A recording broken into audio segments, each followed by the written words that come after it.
The MARCIA week show.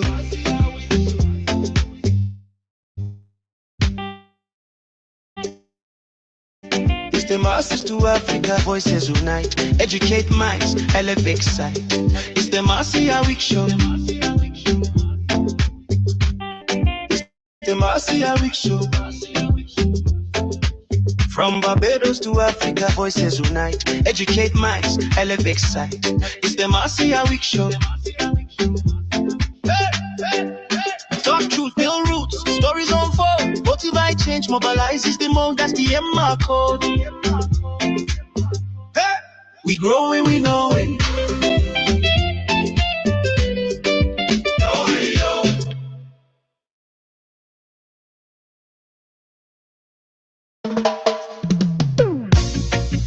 Here we pray, Almighty Father, guide this nation back to righteousness.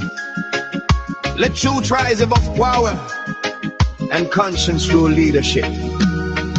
Hey, if proverbial 7 years done pass we by, and been now asking itself why our proud little nation so refined end up losing its moral spine. From St. Lucie straight to Christchurch, this confusion spreading all around. Did we fall asleep, get hypnotized, or trade principles for promise and pride?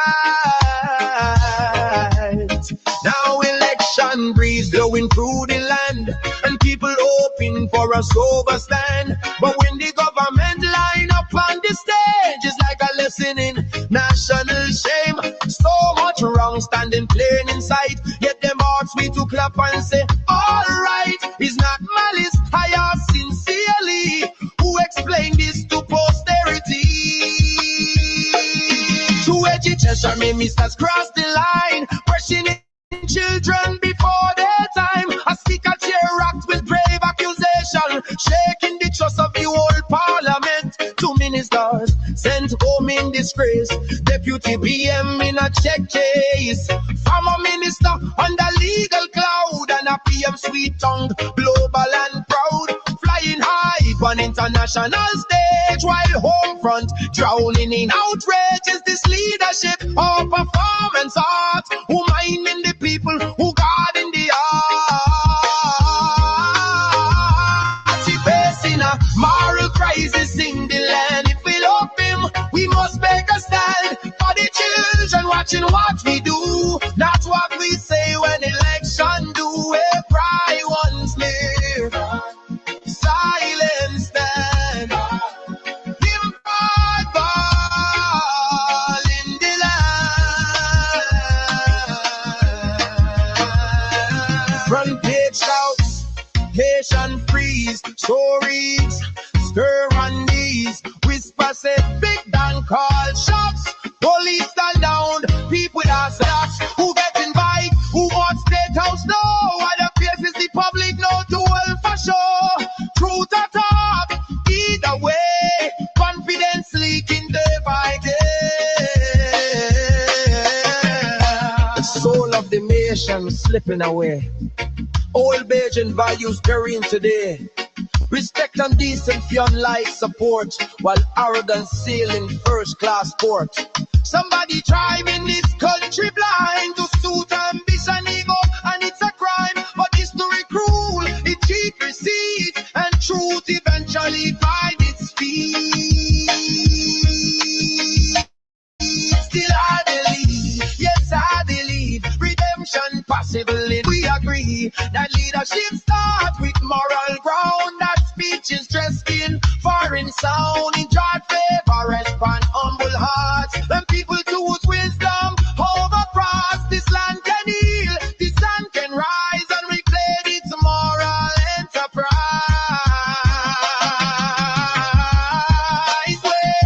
We facing a moral crisis in the land, but change still rests in big man hand.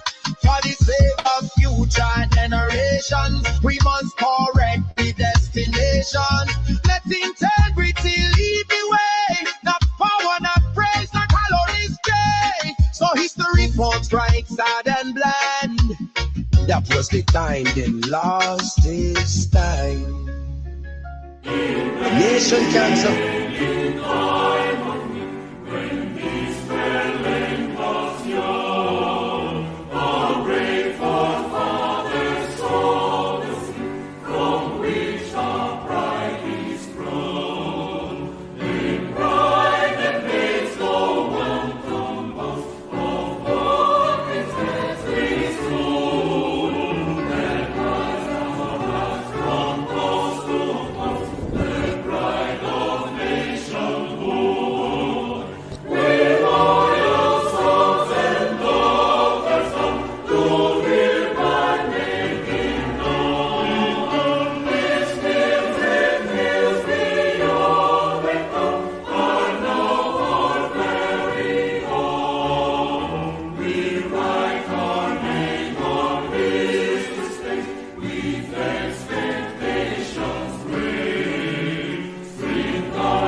Good evening, ladies and gentlemen. Good evening, boys and girls.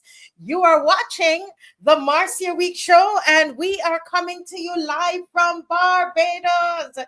You could tell by the Barbados flag that's blowing in the wind. Isn't this very nice? Good evening, everybody. Good evening, loyal sons and daughters. Good evening, good evening, good evening. Welcome to the Marcia Week Show. Tonight we have a great show lined up for you.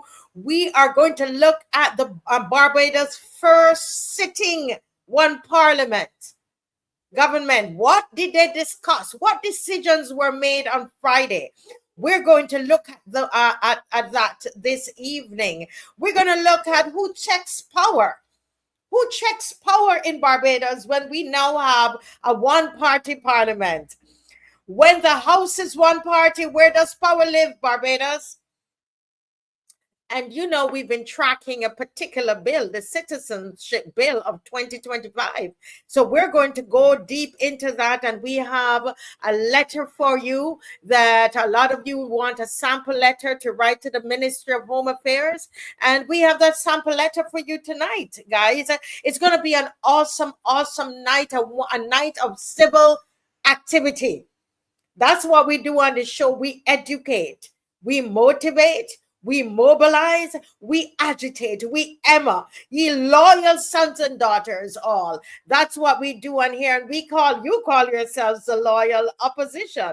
And tonight I want to take the time to welcome every single one of you. Annette Brewster, Dan, welcome Judith Jilks, welcome Toroni. How are you? Stay strong, Toroni. Andrea, Carol, Flo, Joe, Bajan, Boy, good evening. Angel, Ronald Narcher, Judy Jilks, Angela Barker, Mavis Lashley, good evening. Lucinda Allen, good evening. Good evening, Lucinda. Anderson Downs, good evening. Queen D246, good evening. Oh, Patrick, good evening. Beverly Perscott, good evening. Monica Ince, good evening. Colette, how you doing? Oh my word, GM Peggy Green, good evening, everybody. I know people say, Marcia, why do you do all of this? I do it because we are a family. Hey, Shirley. Hey, Sandra. Hey, Tyrone. Hi, hello. CC Parker, good evening. Oh, wow. We are all here. And you know what we do? We are logged on, and I see Mr. Bob. He's going to come on in a couple minutes. I've got to share something with you all before he comes on, but he's going to come on in a couple minutes, and we are going to jump right into that citizenship bill and the concerns that we have concerning that. And we're going to do that. But just before I do that, I want to say a couple things to you. There are a couple things that I want to say to you, and because I've been getting your calls. Yes, I've been getting your calls. I've been hearing your concerns. And I know that a lot of you are here watching tonight. You recognize it's sinking in that the House again is one party. Okay, one party in the parliament is number 3. We've been this road before. Just know we've been this road before, right? The speaker is aligned with the government. Yes, we've been this road before. The prime minister leads the House. The Senate leadership is aligned to the BLP. For many people, this might feel a little overwhelming. It feels like everything is consolidated, is the word that we're looking for here. And for some people, it feels like for the next 5 years, what are we going to do? There's nowhere to turn. I want to say something important tonight. It's okay to feel concerned, but it is not okay to feel powerless. It is okay to feel concerned. It is not okay to feel powerless, Barbados. Let me take you to Poland. I went to Poland twice. And in the 1980s, Poland was under a one-party communist system. How many of you knew that? If you didn't, that's okay. That's what we do on this show. We educate, we motivate, we mobilize, we agitate. Make sure you're liking and sharing so somebody else can get some of this education. There was no meaningful opposition seats in Poland, folks. State-controlled media. Heavy state power. It looked permanent. It felt permanent. Then some shipyard workers in a place that I think it's pronounced Dansk, they began organizing around labor rights. Shipyard workers, not politicians. What started small grew into solidarity. And this was a peaceful mass movement that were led by these workers. And when you get some time, you can go ahead and study and read for yourself and research about this that occurred in Poland in 1980. And here's the key. They did not storm parliament. They organized citizens. And we're talking about shipyard workers, not politicians, not a group of lawyers. What did they do in Poland, folks? They built networks. Yes. They educated the workers of their rights. They documented the grievances. And they tried their best to stay nonviolent. For years, it looked like they were losing. Then, in 1989, 9 years later, They negotiated and it led to partially free elections. Solidarity won overwhelmingly. The one-party system fell. 9 years later, Poland, folks, did not change because Parliament suddenly grew a conscience. Barbados is not going to change because this Barbados Labour Party, one-party parliament, will suddenly grow a conscience. Don't wait on that. Poland changed because the people built power outside parliament.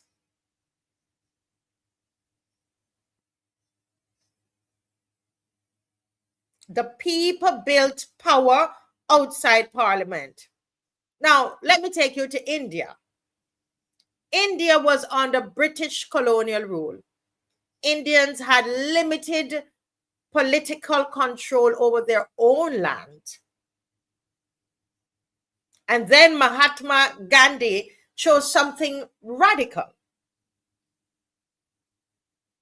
something called lawful civil resistance. And some of you would have heard us talk about this on the show. The Salt March of 1930 was symbolic. They walked to make salt in defiance of British tax laws. No guns, no chaos, no violent uprising. Instead, boycotts, economic pressure, mass organization, moral clarity. And guess what, viewers? It took years. It didn't take days, it took years. You've got to be in this for the long haul. But in 1947,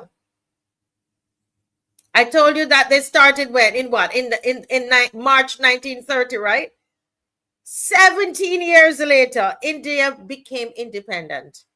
India did not become free because seats suddenly appeared. India became free because the people organized lawfully and strategically. So Barbados, hear me carefully. A one-party house does not mean a powerless people.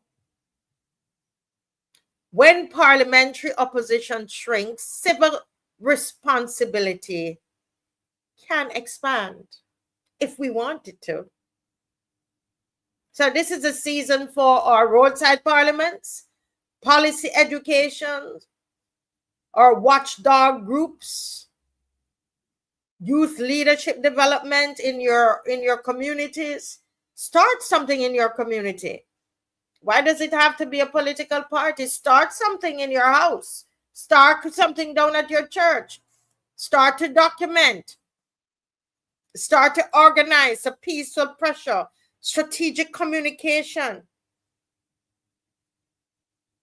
Seats in parliament are one form of power, but organized citizens organizing themselves, that's another form of power. And history shows, as I just showed you what happened in Poland and India, that organized citizens outlast political cycles.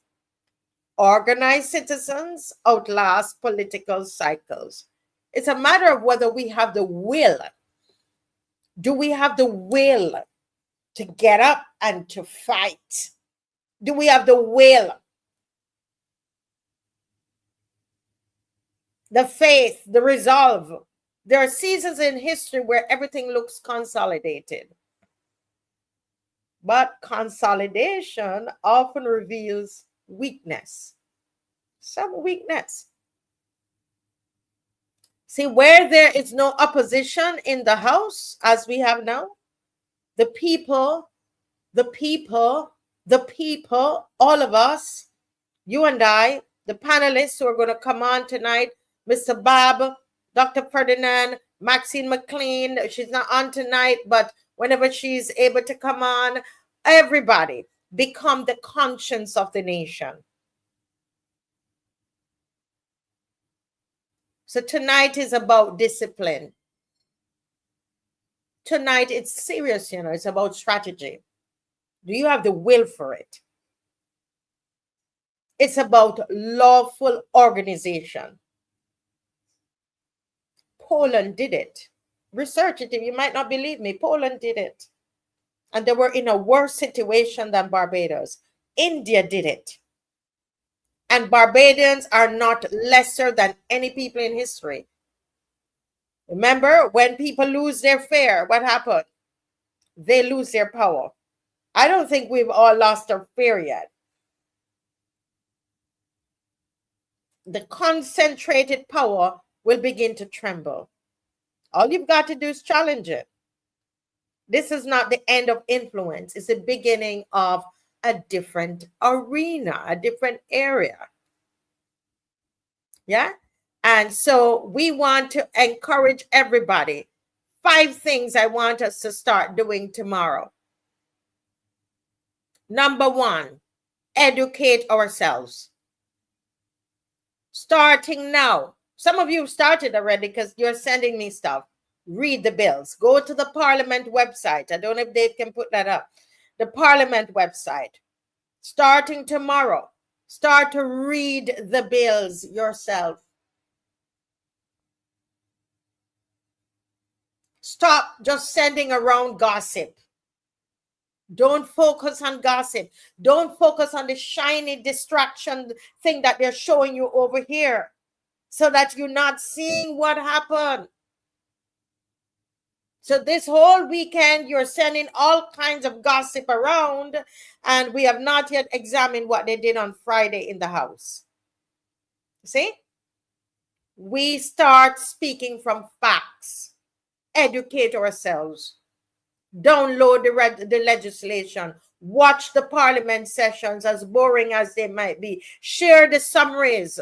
Host probably some small reading sessions together in your community.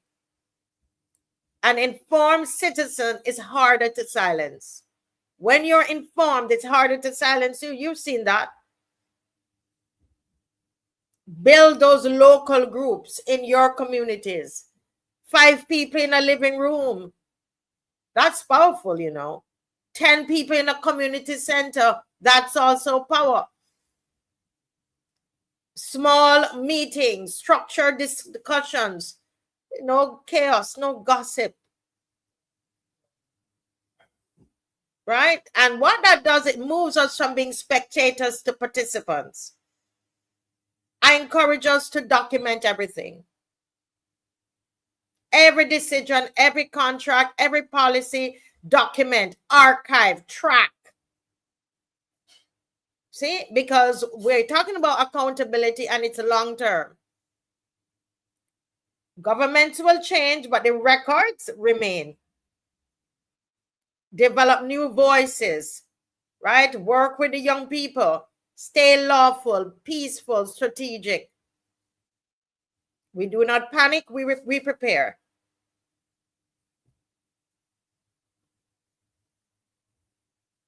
A house without opposition does not mean a country without a conscience. And what we're saying is this: we are going to organize, we educate, we meaning myself, you in your own community, take the initiative. Take your initiative, do something, document, build, prepare. This is the beginning of civic maturity. And I felt I needed to say that coming out of what I have been hearing and what everybody's been sending to me. Let me just welcome Mr. Alwyn Bob. Good night, sir. You're looking lovely there in your bright, is that blue or aqua? I believe it's aquamarine. Aquamarine. It looks bright on the camera. Yes, it's very, very bright. It's good to see you, and you're smiling. That's great. Let me say good night to all the loyal opposition, and I've been carefully listening to what you were saying, and I And let's try to reiterate to the some of what you were saying to the viewers and those listening. And I want them to stop listening to the design propaganda about the Democratic Labour Party. It is designed to throw them off the focus from focusing on the government.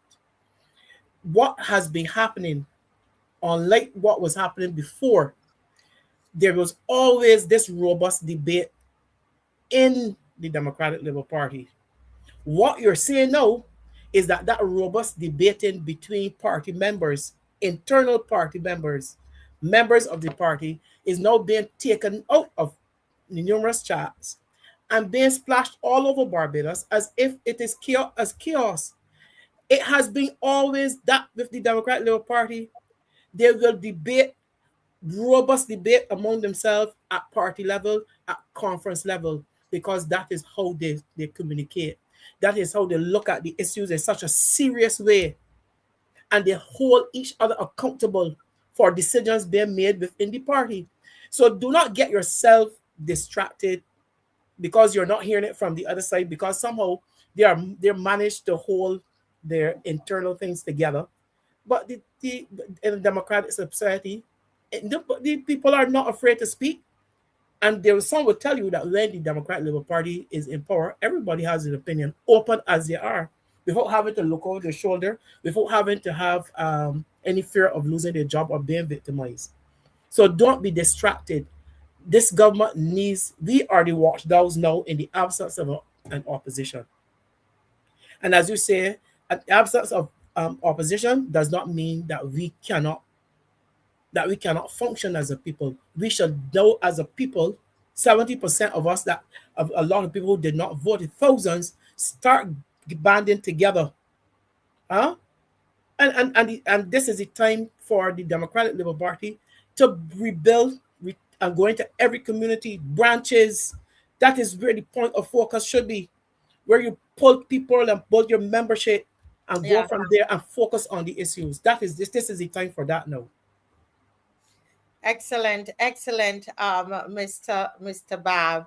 And we have also Dr. Ferdinand Nichols is here with me tonight. It's Sunday, and he is here with us. He has to give me a thumbs up if he's ready to come in. I see him writing and everything. Let me know if you're ready to come in, Dr. Ferdinand.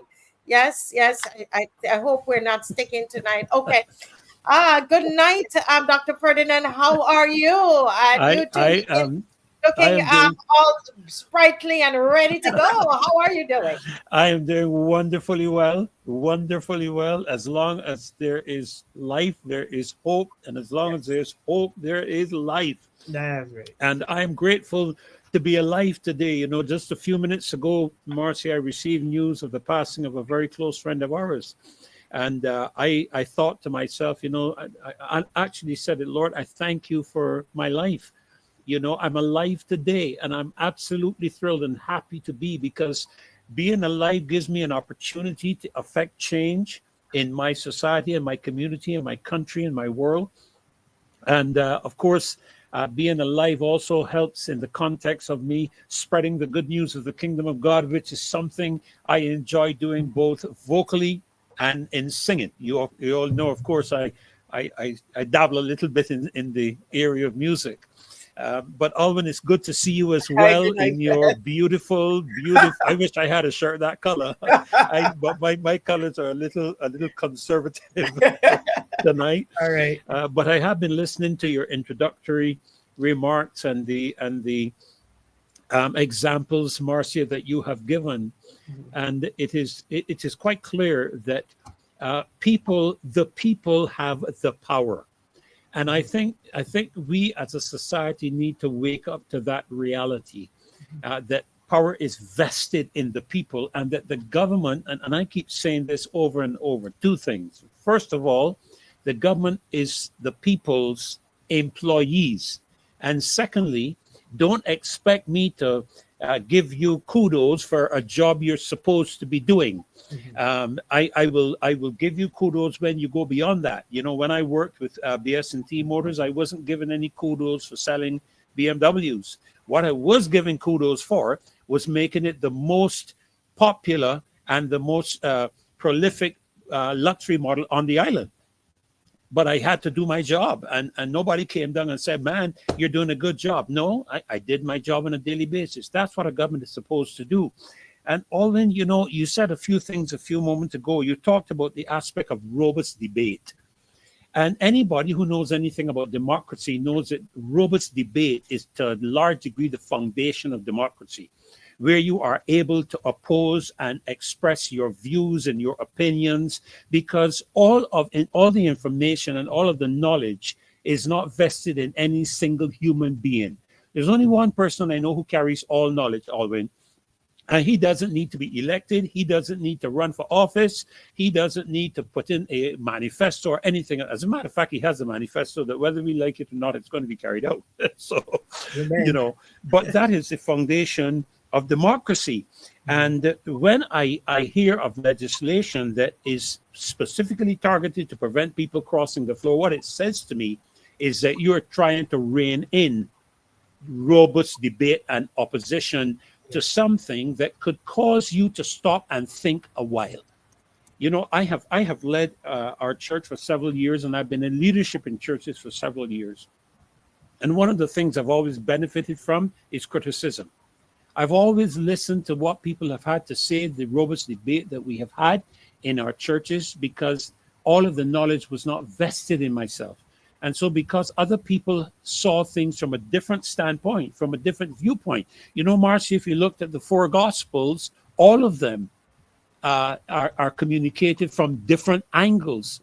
John is different to Matthew, it's different to Mark, and different to Luke. And Luke looks at the aspect from of position.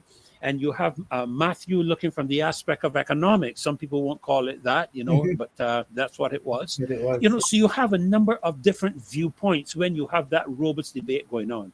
But again, what we have seen is a media that simply needs to sell newspapers. It's the same thing across the world. That's all they're interested in, ratings and sales, etc. So they will always say provocative things to try to get people to buy into their media area more than another. So I would say to people, pay little attention to the media, to be brutally frank. But it's a joy to be with you tonight, Marcia, to be with the loyal opposition. Good night to all of them. And good night to Mr. Thorne as well, if he's watching this, and to Mr. Walters. Congratulations to you, sir, and to the young lady who was also selected to be one of the opposition senators. And Yes. It's a pleasure being with you tonight. Okay. Yes. Thank you so much, Dr. Ferdinand. A pleasure having you. And we are taking our own advice, okay?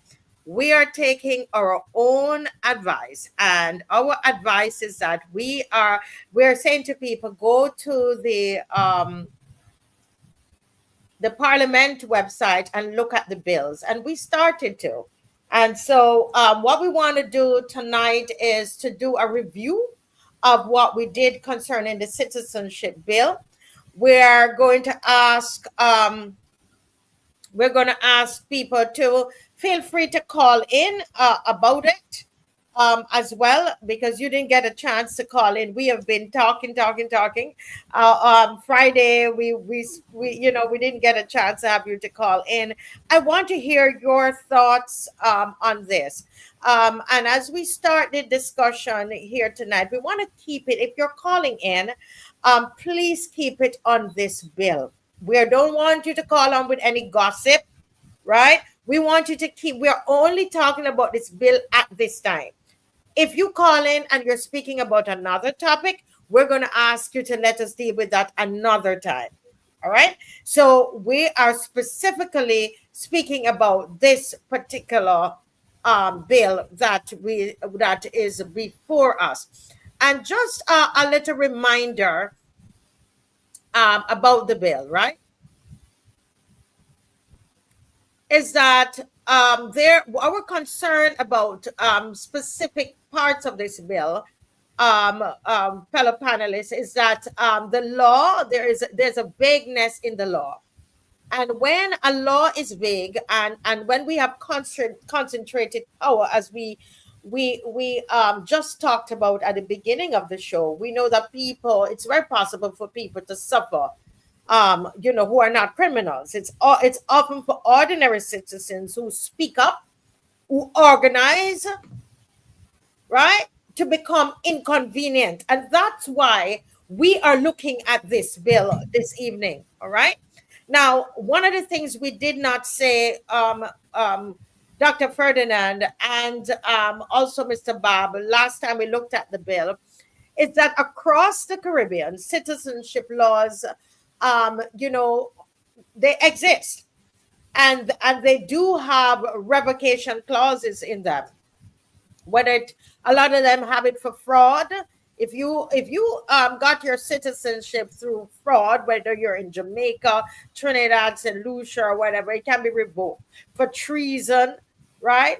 Wartime assistance. If it's wartime and you're assisting an enemy, then your citizenship could be revoked, and it should be. Makes sense, right?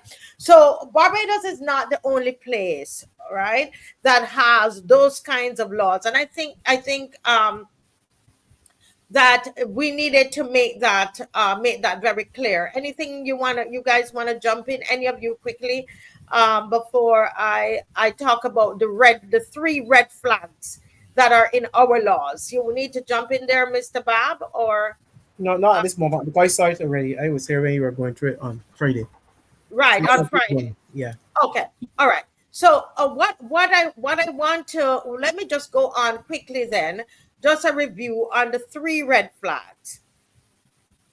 1, red flag number 1. If you're writing, write this down. Red flag number 1, vague language. Yes. Remember what we said about the vague language. Once you have vague language in a situation that we are in, like here in Barbados, where you have concentrated power, the chances are very, very great that people will be victimized. All right. The bill includes phrases like disloyal or disaffected, right? By act or speech.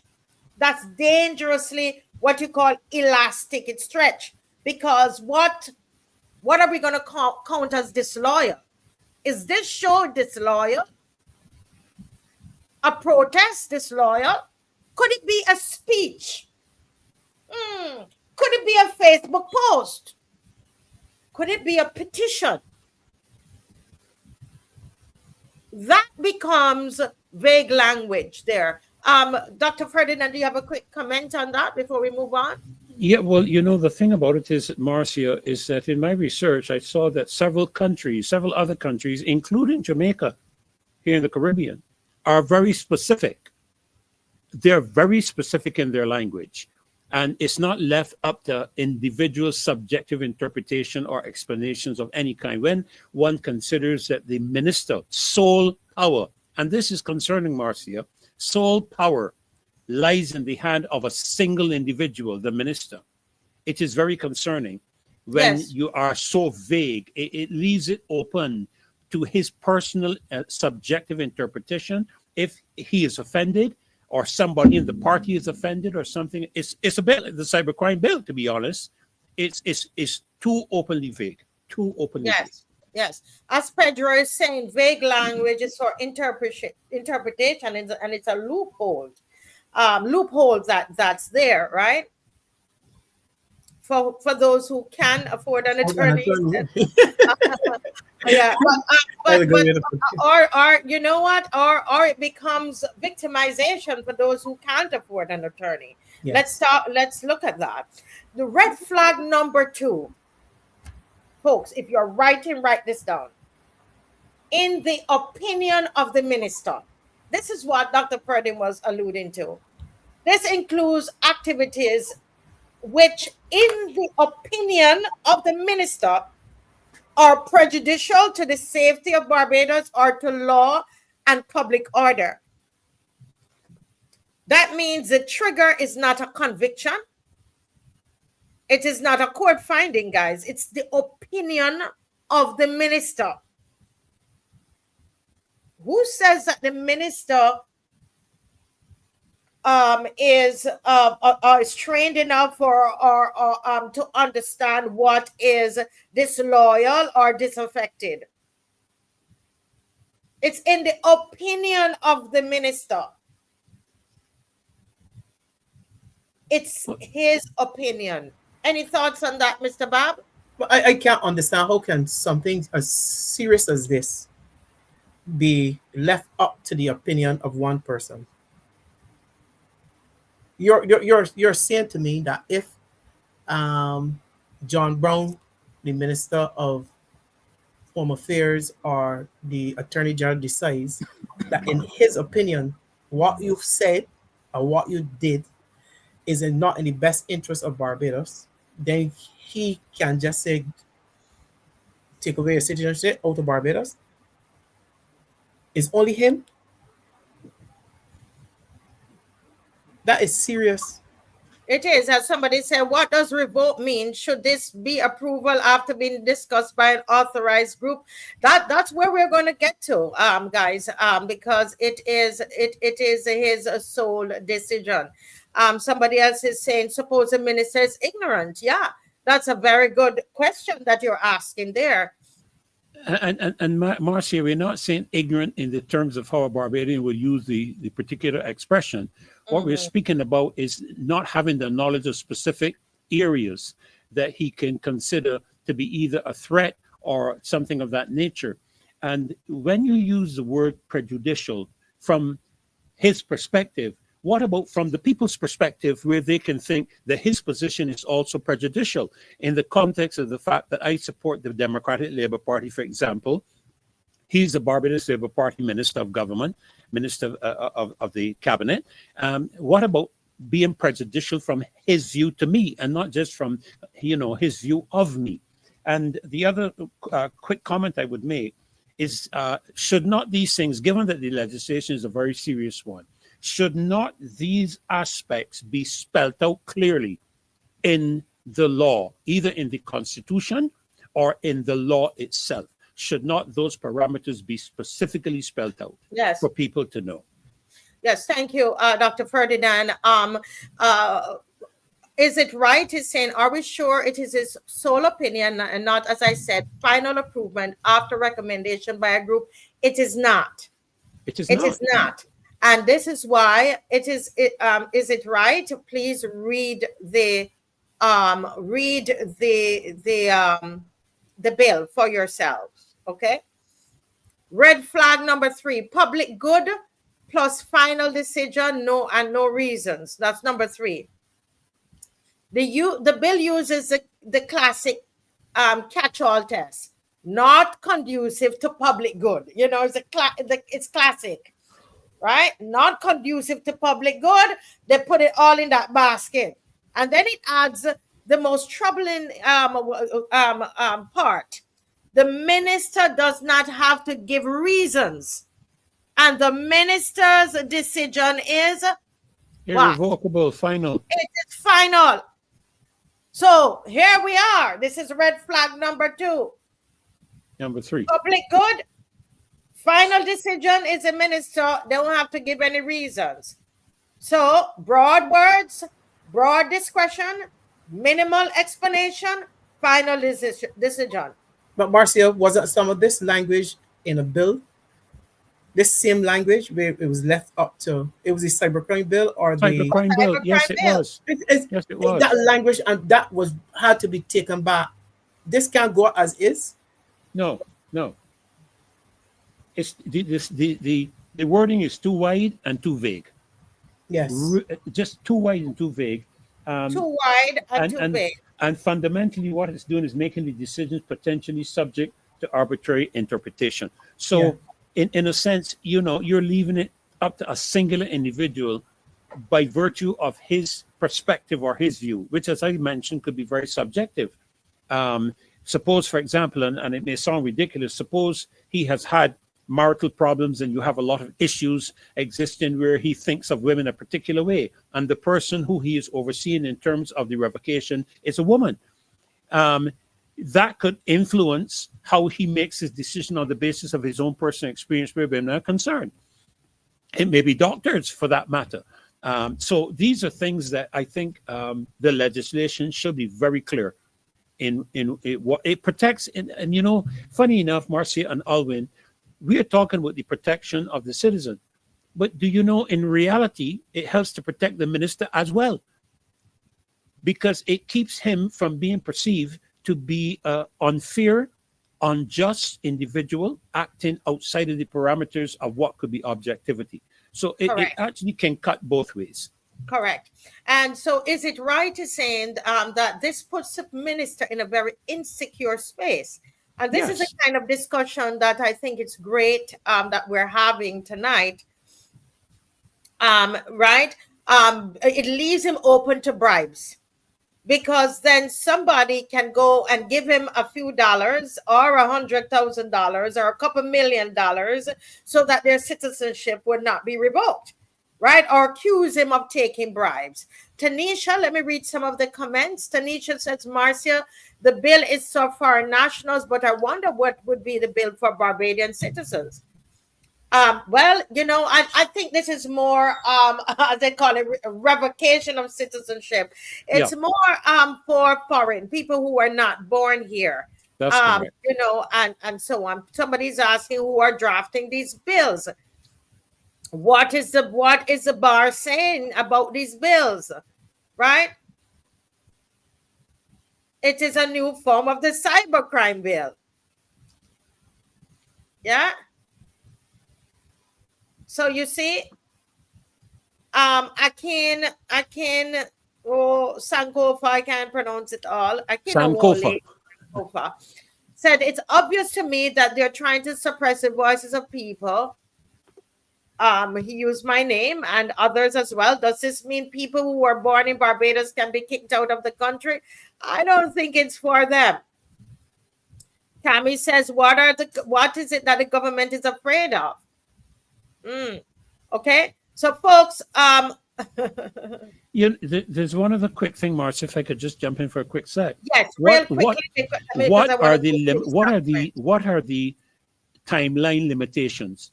In other words, suppose you have a person who has been a citizen, not by birth, by acceptance, for 20 years, 25 years, 5 years, 15. Is there a time limit by which that whole matter can be considered? You know, if the person has had a long time, are you saying that suppose they were a citizen for 25 years and they said something that disturbed the minister and he didn't like it, that he can revoke their citizenship after 25 years? You know, that is something that I have not observed. I don't know if others have or not.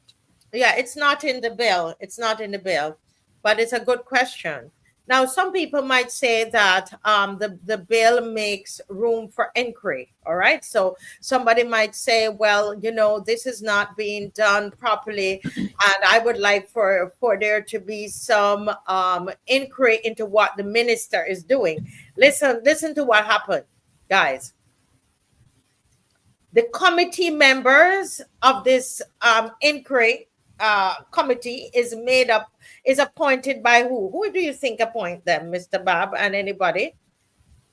I would think the minister probably is the person who has. The minister.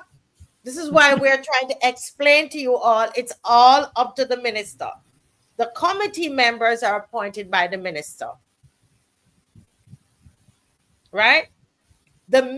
All of the power is in the minister's hands.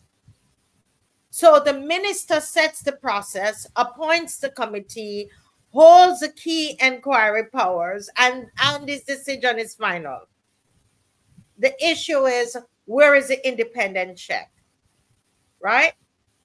Where is the independent appeal? Now, what you will find in the other countries that have these revocation clauses in their law, there's always some independent appeal. Somehow you could appeal independently. Not so for Barbados. And it's particularly concerning, especially in the climate, the political climate that we are in. Let's look at Jamaica, right? Where they do have it, as I said, right? But the courts can test the decision in Jamaica. No, that brings a democratic balance, right? The question is, if Barbados is writing these laws that concentrate power without having clear review safeguards and independent review safeguards, right? We have the right to ask why. And that's where I'm going to break and get some discussion. Why do we think this is happening?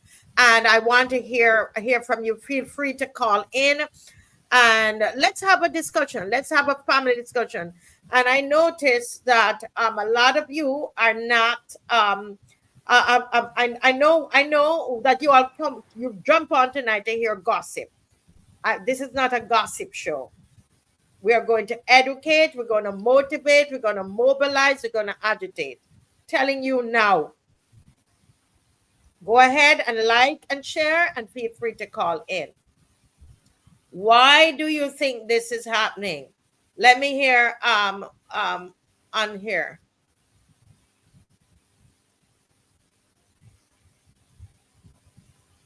Somebody asked if it's a form of ethnic cleansing. I don't know. Somebody asked, does any Caribbean countries have these laws? Yes, they have similar laws. However, they have independent checks. Independent appeal can happen. The courts become the final say in a lot of these countries. Somebody says this is why, by all means, Mr. Thorne had to be out of the Senate. Okay. What I forgot to tell people is to call WhatsApp. I'm so sorry. I forgot to ask you to call WhatsApp. So let me just let this person know. I'm going to do it right on air. Good night. Can you call back WhatsApp, please? Thank you very much. Can you call WhatsApp, please? Thank you so much. Okay.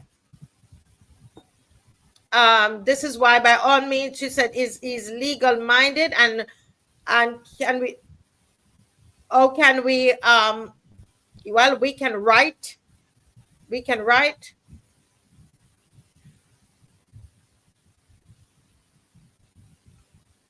Somebody's saying here, I think the bill covers Barbadians by birth as well. It is connected to the digital ID. If persons do not comply, they can restrict their rights to benefit as citizens. Interesting. I would have to look into that, but it's an interesting connection there. Well, Marcia, there is a connection with regards to the digital ID and the citizenship of Barbadians by birth. But the citizenship of Barbadians by birth cannot be revoked. That is a constitutionally protected position. You can't revoke my position born here.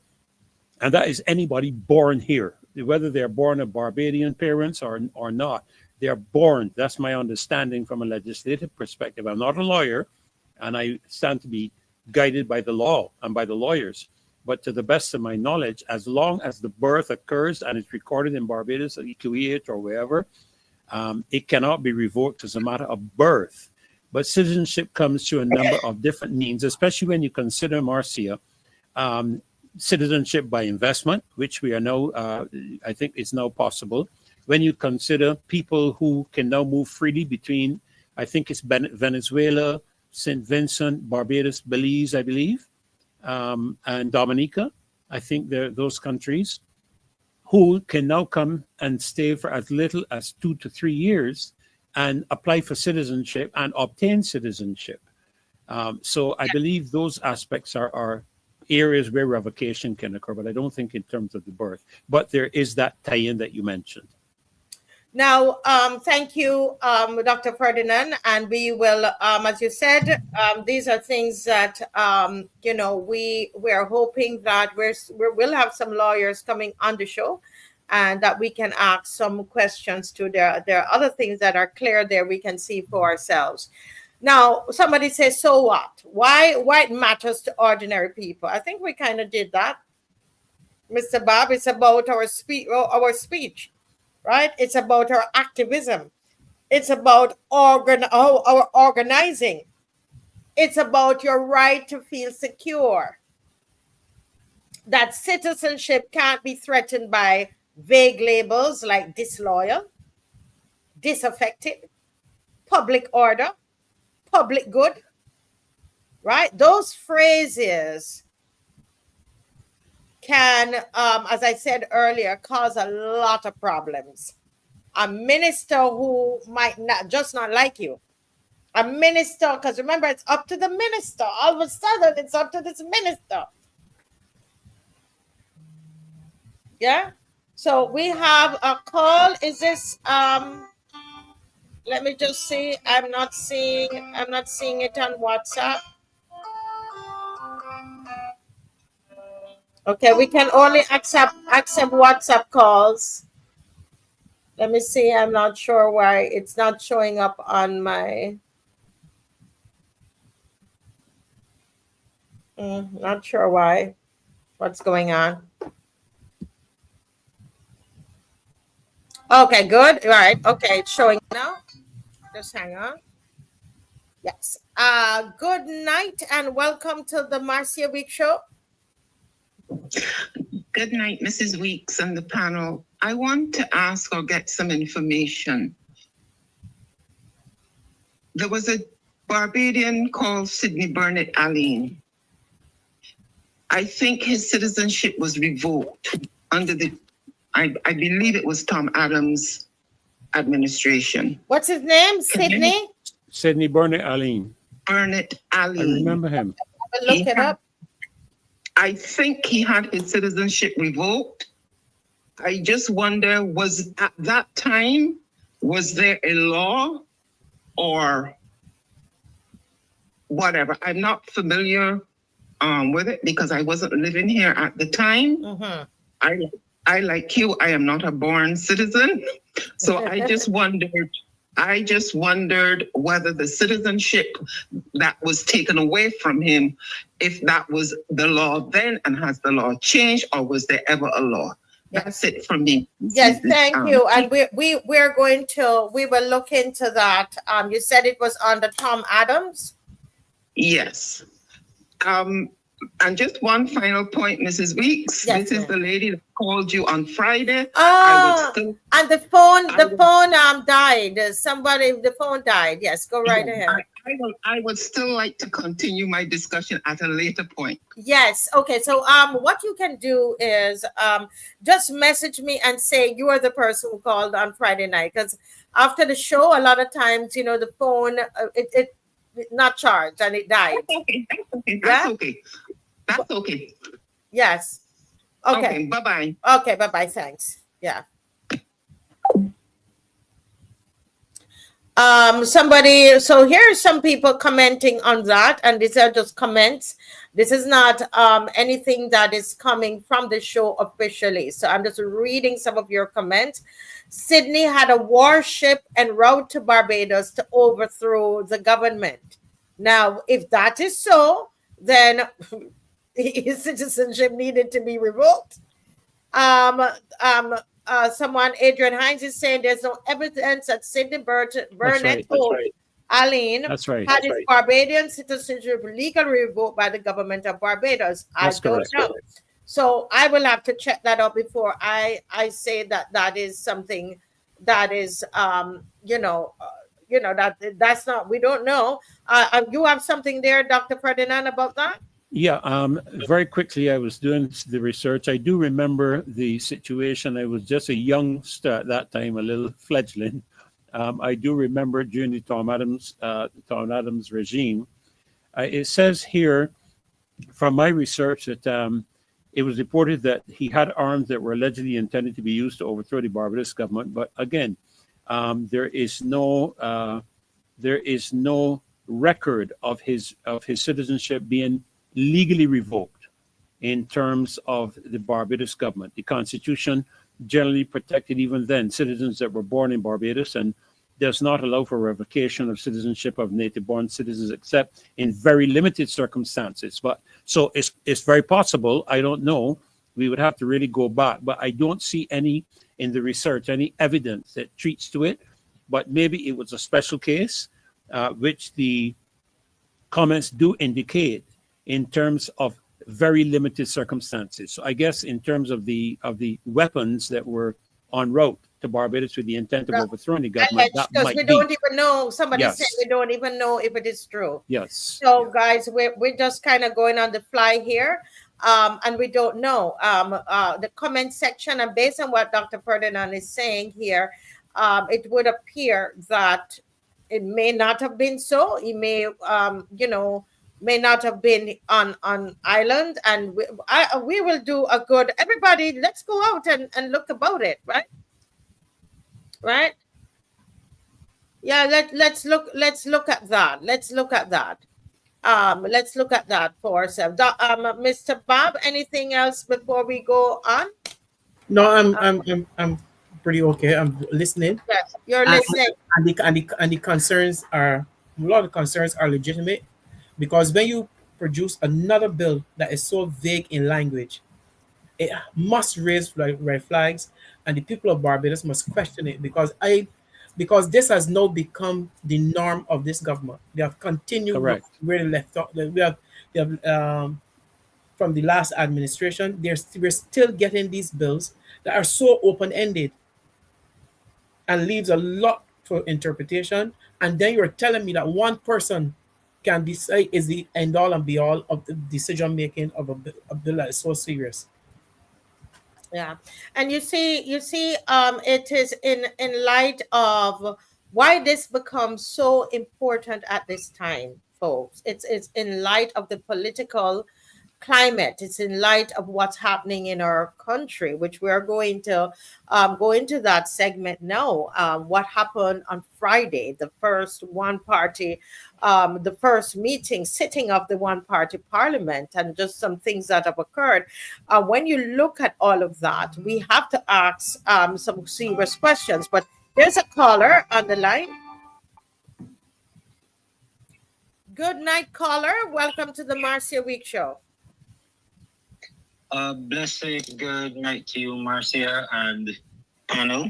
Yes, sir. I am somehow concerned about the direction that our country is going.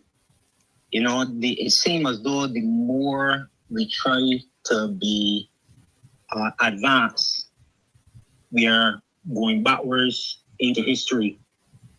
If I remember correctly, there was a time where I was told in slavery, when the slave ships were coming from Africa, Mm-hmm.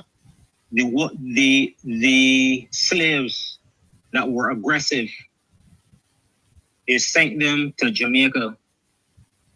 And the ones who behaved themselves, who were passive, they sent them to Barbados. Now, if you look at the mentality of the Jamaicans and the mentality of the Barbadians, you're going to see a difference in reaction to certain things. Barbadians are called passive people, right? While the Jamaicans are called aggressive. So it seems as though history wants to repeat itself so that Barbados would only have passive people. All right? So it seems as though laws are being passed to keep us passive. And I think that the whole idea is because of fear. And fear is a very dangerous thing, especially when people don't know how to handle opposition, handle people who are more likely to speak up, right? So I am saying a lot of times, it seems as though the government don't mind us being educated, but we must not we must not exercise our common sense. They want us to be free, but don't exercise your freedom fearless without showing that you are free. So I am saying it seems as though we are being pulled back into a passive kind of mentality.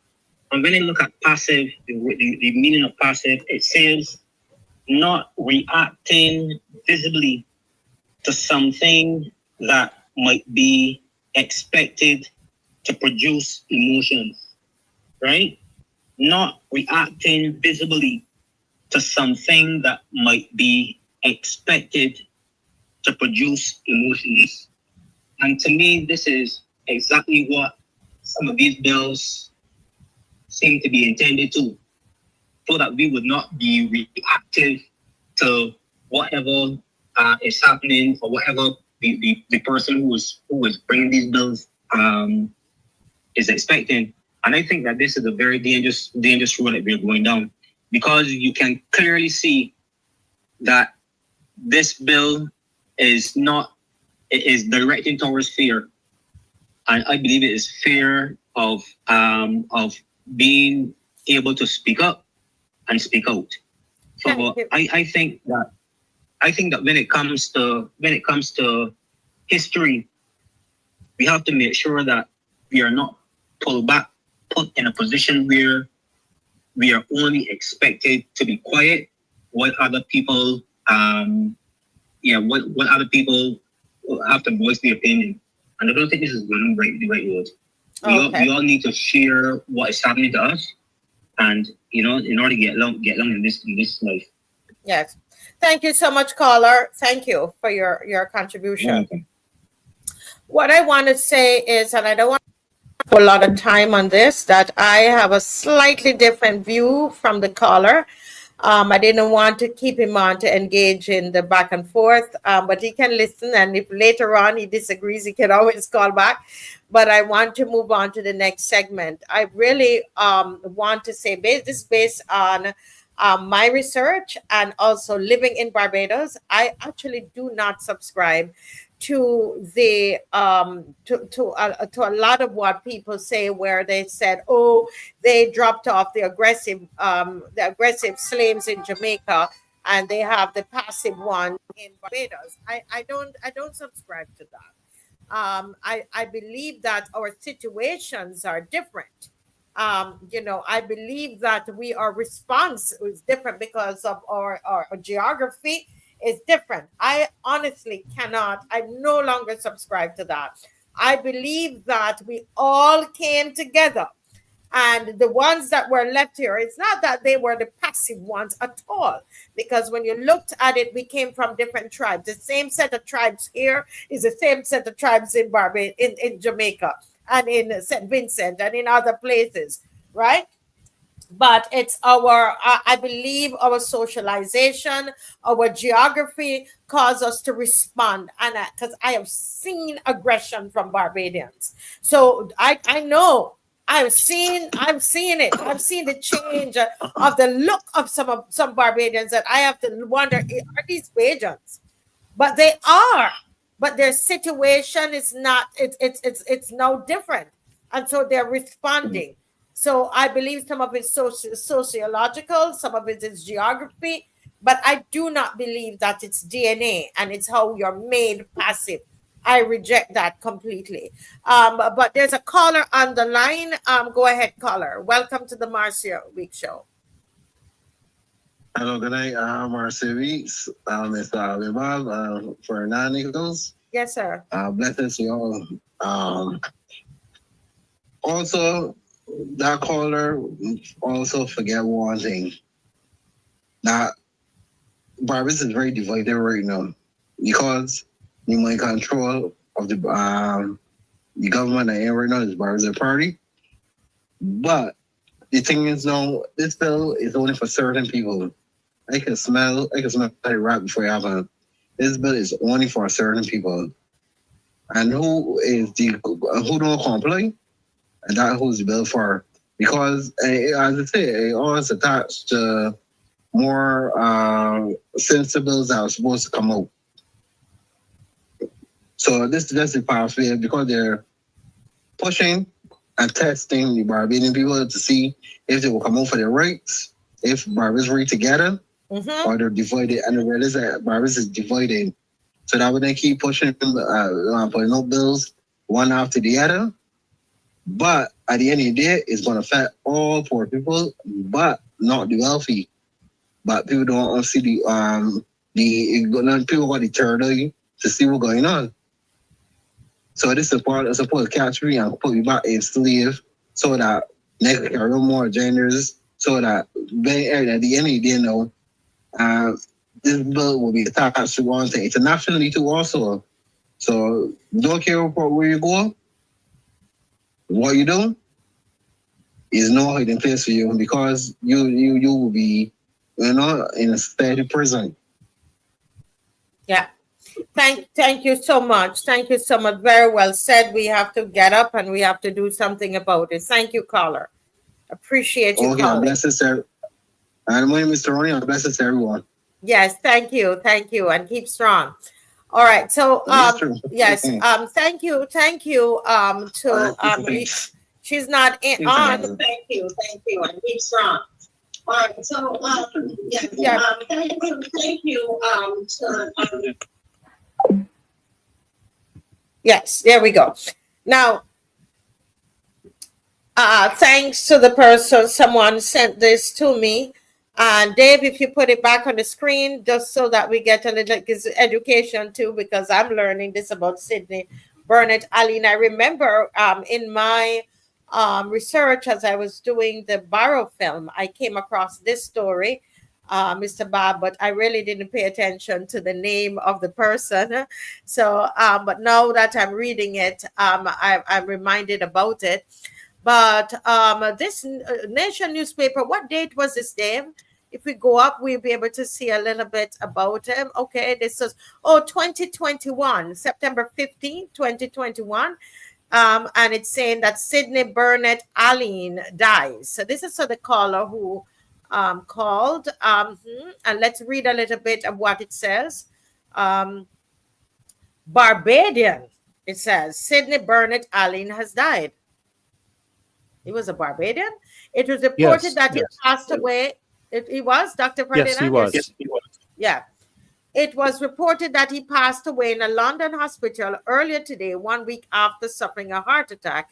He was 93.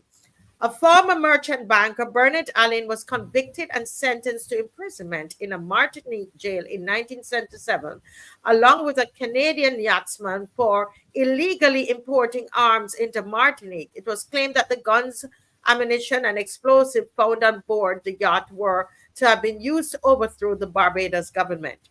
Former Barbados Prime Minister Tom Adams made a request to the Martinique government to have Burnett Alleyne extradited to Barbados immediately upon his release to be tried for treason.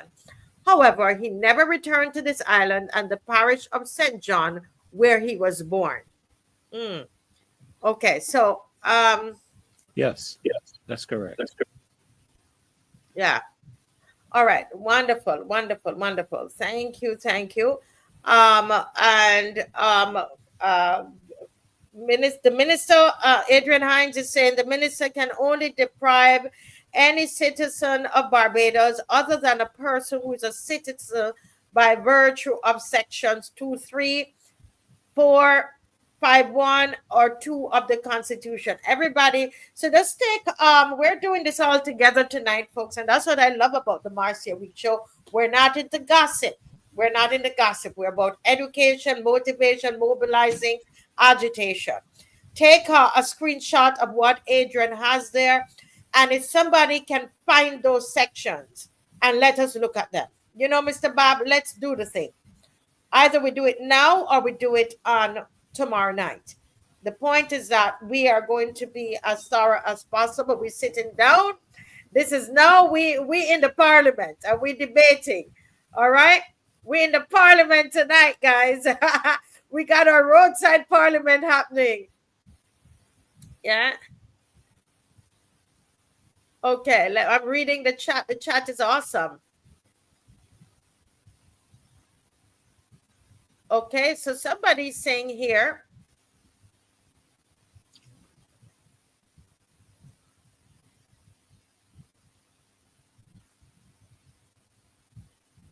So, Adrian, you're confirming what Dr. Ferdinand is saying. It's not applying to citizenship by birth. Right? I'm looking at that, Dave. I know probably searching to put those up. And we're doing this in real time. It's real live TV. This is our debate. All 1,000 of us are here and we are digging in. I love this. I'm excited about this. Um, yeah, Mr. Bob, yeah, you're liking what's going on? Yes, this is how we have to engage our people, and I suspect that the numbers are going to grow as people become aware and more, as they recognize now that we're back to 2018, and we need our voices and we need to be together and to scrutinize what the government is doing on our behalf or against us. So I believe that as this show goes on, that is going to get bigger. The numbers are going to multiply. People are going to invite people to be educated, and we're going to see an explosion of the numbers of persons tuning in because we do not have a Ralph Tarr, we do not have anybody in the The opposition lower house, in the in lower the house. right, so that they can point out the errors that we are seeing in these bills that are going to come before us. Yeah. You know, someone said to us, someone sent a very important message, and I'm gonna say it's from Maxine McLean. I can't wait for her to be able to join back the show. She had told us because she was doing the was on the Electoral Boundaries Commission when they decided to meet with her. She wasn't able to be part of the show, but she suggests that we invite the Bar Association to come on the show, and I think that is correct. All right. So we want to do that in addition to writing the letter. We have a letter that we have put together. I don't know if Dave can put up the letter if he has it in that form. If not, you can message us, WhatsApp us. I'm going to put it also on our Facebook page that you would be able to um so we have a letter. Thank you, Dave. Thank you, Dave. So this is a letter. I write to formally express my concern regarding the proposed citizenship bill currently before Parliament, particularly provisions relating to revocation of citizenship, and it goes on. I respectfully urge that the language of the bill be reviewed and strengthened to ensure that citizenship rights are protected by clear standards and robust safeguards. And this is a letter that we put together. Okay. That you can use to send, and you of course you can apply your own to the letter. You could put your own language, you can change it up, right? I'm gonna ask, in lieu of time, Adrian, can you call us, Adrian Hines? Can you call in via WhatsApp to please? Yes. Can you call in via? Aaron Hunt is saying that many folks are more enlightened now because of this show, correct? And that's why we can't stop. Okay. Is it right? A good question you're asking. If it can be revoked, it was granted on the marriage or parental grounds. And so that's what we are trying to look at and to be able to answer. And if we can answer it, you can look at it too and be ready for tomorrow's show. All right. So we want to see some homework being done. And don't sit down, folks. Never sit down and wait on the panelists to do it. All we can all read. All right, so let's all go ahead and do that. Okay. Well, I think any final words in this segment before we move on. Well, just Marcia, that the particular sections that Adrian highlighted, particularly the first one, section 2.3, treats to the Constitution being the supreme law, and that no act of Parliament, regulation, or government action can override the Constitution, and that Constitution prevails and any law is void to the extent of inconsistency. So whatever Parliament legislates has to fall within the context of the Constitution. Section 4 refers to the aspect of the General Declaration of Rights, which secures the life, liberty, and security of a person is protection under the law, freedom of conscience, freedom of expression, and freedom of assembly and association. So these are areas that Adrian has highlighted. I hope he does call in, that he can bring some more clarity to it. But these are areas that he highlighted that any legislation passed in Parliament has to fall under the jurisdiction of the Constitution. And wherever there is a comparison, the Constitution takes precedent. Yes, thank you so much. Thank you. Just finally, Mr. Bob, anything to close off this segment before we go into... No. I think we covered, yes. Right. Yes. So, okay, thank you. That was a good summary there by Dr. Ferdinand. Exactly. So now what we want to look at this stage, guys, we're going to move on. As you can tell, we still have some new, I think we have some, I like to be thorough. I think we need to clarify who the law applies to. We need to get some understanding on that. I think that would be good. But what we want to look at now is, gentlemen and viewers, we want to look at what happened on Friday, the 20th. What happened on the 20th? Now, Dave,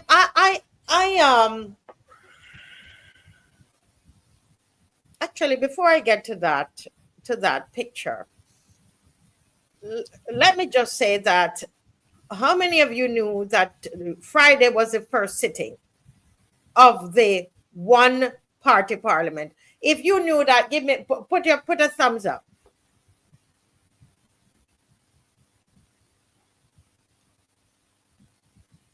If you knew that, put a thumbs up.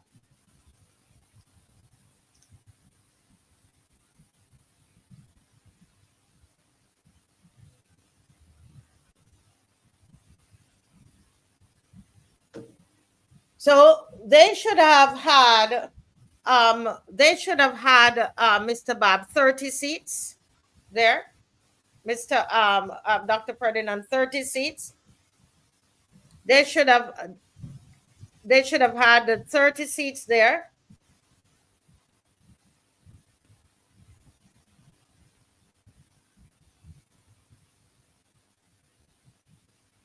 Okay, somebody said that it was in the news. Another one said they didn't know. So, okay, thumbs up. Yes, thumbs up. A few people knew. And that, because I want to say to us, you have to stay on top of it. We have to stay on top of it. Good, Kathy Mavis. And those of you. Yes, and 31 seats. We're going to get to that. We're definitely we're going to get to that. So yes. Let's look at some of what occurred. Okay. So they met. Everybody came sitting together. I'm sure they're fine. It's a happy bunch. No elected opposition. Again, right? No. Here's the thing. The House, they in the first sitting, they elected an independent speaker. I'm getting a caller. Let me take the caller. I'm gonna have the caller hang on for a little bit there. Just let me finish the point, caller. They elected an independent speaker, and I'm going to have us discuss that. They said do you think that speaker was independent that they elected on Friday? All right, and we're going to go through all of that, but let's go to the phone line. Good night, caller. Yes, Mrs. Weeks, just calling you back again. I just took a look inside my passport. It is not a Barbadian passport, but in the notes, it says that this passport, my passport, remains the property of the government. I don't know, in Barbadian passports, we're talking citizenship. I am assuming that a passport is a higher form of citizenship than maybe your ID card. I don't know. Are there any wordings to the same that says that yes, you are the holder of the passport, but at all times it belongs to the country or the government? That's it for me. So maybe the panel could educate me on that. Thank you. Marcia, if I may answer that question. Can you all hear me? Can you hear me? Your volume level is back up. Yes. Yeah. Yeah. Whenever there's a caller, it's using the same. So it's going to be lowered. So I try not to engage the caller when they're on. From my understanding, that sounds to me like standard. I don't know if Dave can pass my passport. You have that in your passport as well? Yes, ma'am. It says caution, the passport retains. The passport remains the property of the government of Barbados and may be withdrawn at any time. And yes. I'm a Barbadian citizen. Yes. Well, thank you so much, caller. And that's what we're here to do. We're a family and we're going to discuss. Remember, we the parliament, you know. All right. So listen. Arthur E. Holder. Dave, can you put up his picture? Can you find Arthur Holder's picture? The independent independent Speaker of the House, right? Interesting. People are saying that he's not independent. Now, I have a reason. I have some thoughts, but I want to hear you guys. You can either call in or you can comment in the comment section. I really want to hear from the people. Why is it that you are all saying he's not independent? Anybody?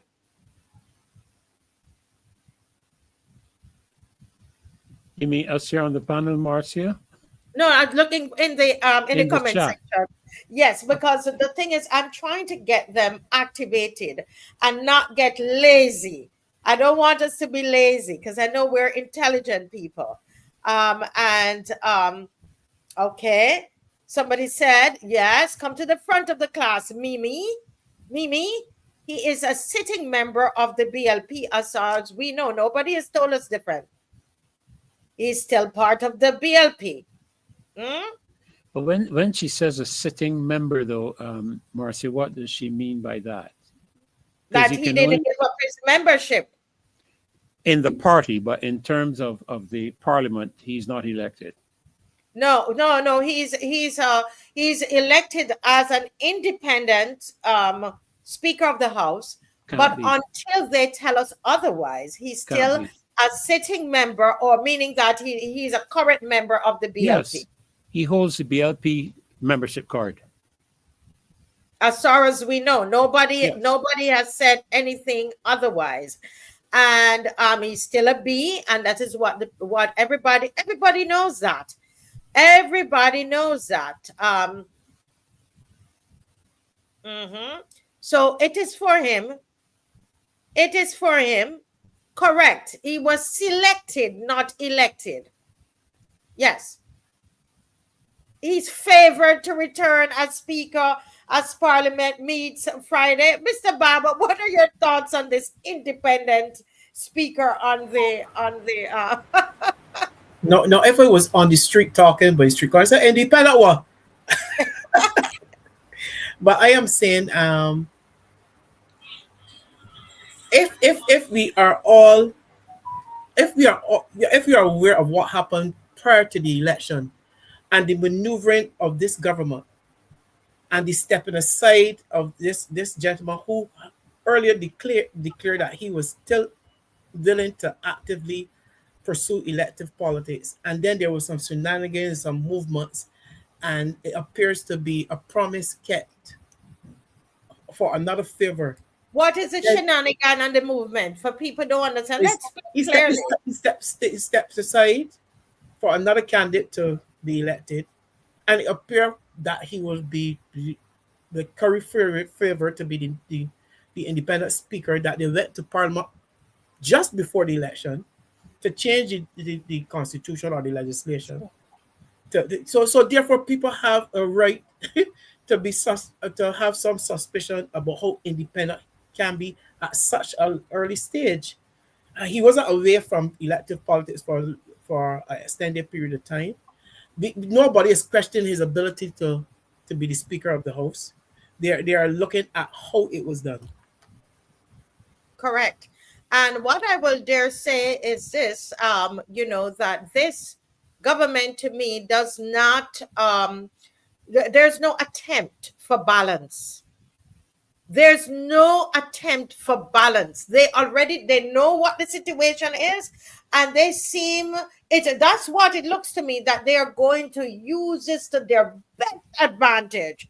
Remember that the Speaker of the House controls debate, which there will be no debate in there, because none of them dare say something opposite. There's no debate in there. He controls order. He controls motions. He controls recognition. He controls discipline.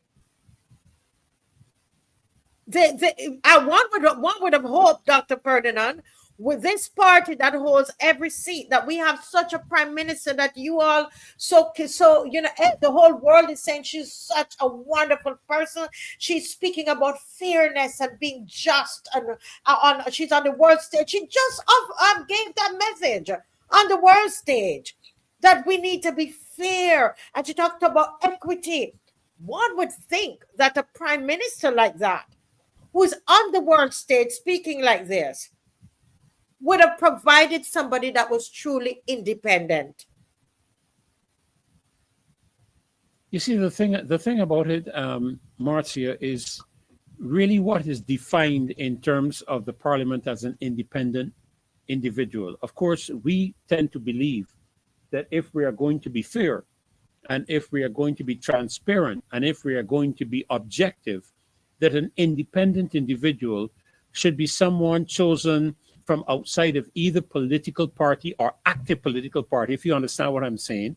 They're not actively engaged in political activity. Yes. And if I may, for example, use an example, you take someone like Sandra Mason.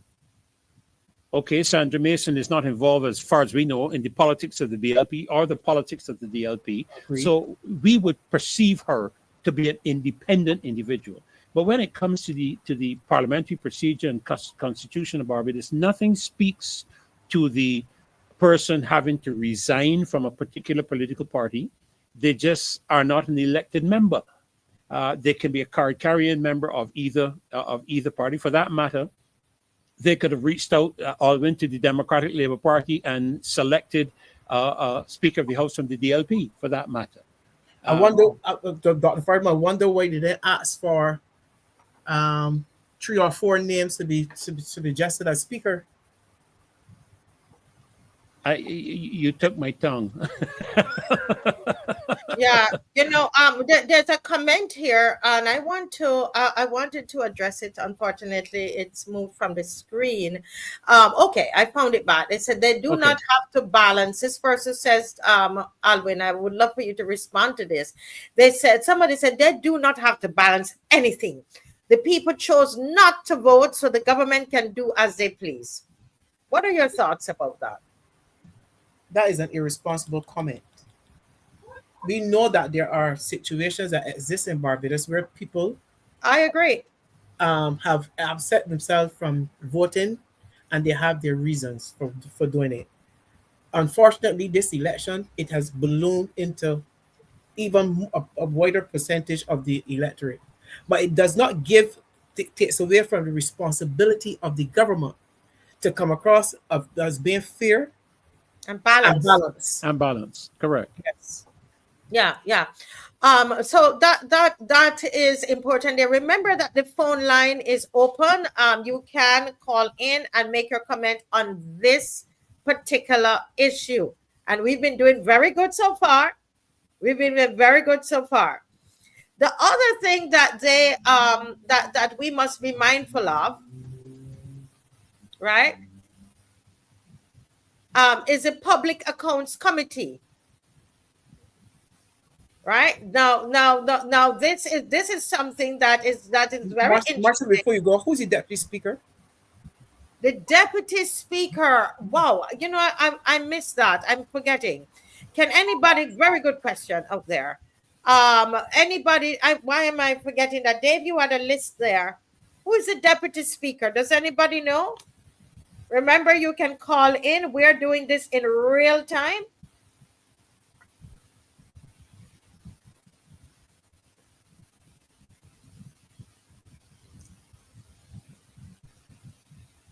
And you know what? Remember Arthur Holder?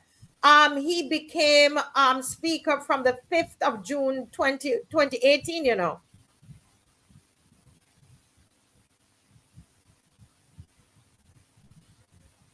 Yeah.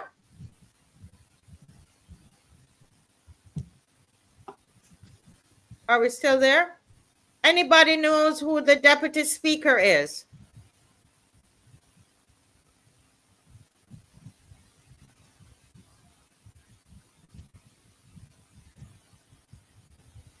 Yes. Nobody? Anybody?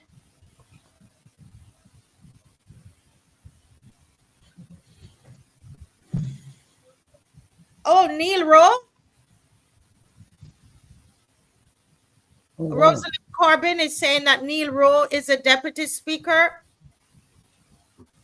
We don't have it on here. Neil Rowe he was elected as or selected as a deputy speaker. Okay.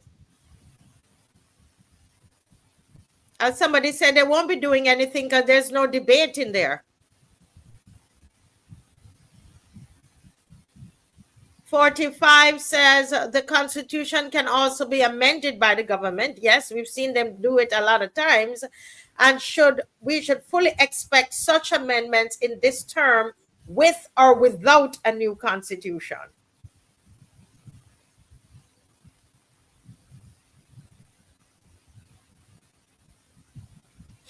Okay, Neil Rowe. Okay, so it's confirmed. Neil Rowe is yes, Neil Rowe. Neil Rowe. Okay. he got back his he got back his position there. All right, so she's making sure that everybody is taken care of. But so we basically have a speaker that's not independent. They call him independent, but he's BLP. We have a parliament that's all BLP. Okay. The question is, what about this Public Accounts Committee? Anybody can tell me what is the role of the Public Accounts Committee? So this is it. It's all red here. Look at it on the screen, guys. This is why we become so important. What is the role of the Public Accounts Committee? Can that committee actually help us? We're looking for for solution. Public Accounts Committee.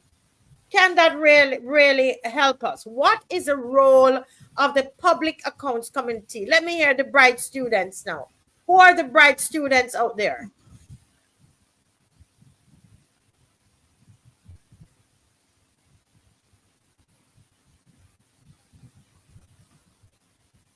No, nobody?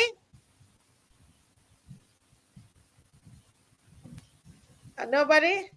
Nobody out there? Nobody out there? I'm waiting. We're in class, you know. What? Somebody's calling here?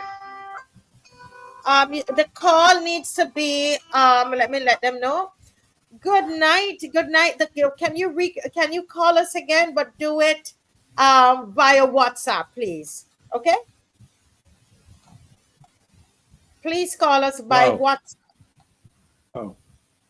Please call us by WhatsApp. Thank you. Nobody's telling me, listen, we're not going to do all the work for you, you know. What we have talked about the Public Accounts Committee on here a lot. And you're telling me nobody wants to say, okay. Somebody just said a little bit about the Public No. All right. Nobody's answering me. Any of the panelists want to jump in there about talk to us about the PAC? What it does? Not we want to talk about if it's functioning. What is a PAC to be doing if it is functioning? Let me turn over to Dr. Ferdinand and Jasper, you said you answered. I didn't see your answer, Jasper. Jasper said it will not function. But what are the functions of it? That's what we're talking about. We're not going to spoon feed you tonight. We've done this so many times here. I'm being principal and teacher. I understand it. Okay, you think it's not going to function, but Jasper, what's the function of it? Is what I'm saying. What is the PAC? What is the Public Accounts Committee? The Public Accounts Committee. What is it supposed to do? Okay, some people are coming in. Dr. Ferdinand, are you seeing? Can you read some of the comments there for me? Yes, I'm seeing one here. I believe it should be for the public to get representation, but under this government, it is the only place. It is only in place for the optics alone. That's what Andrea Critchlow is saying. What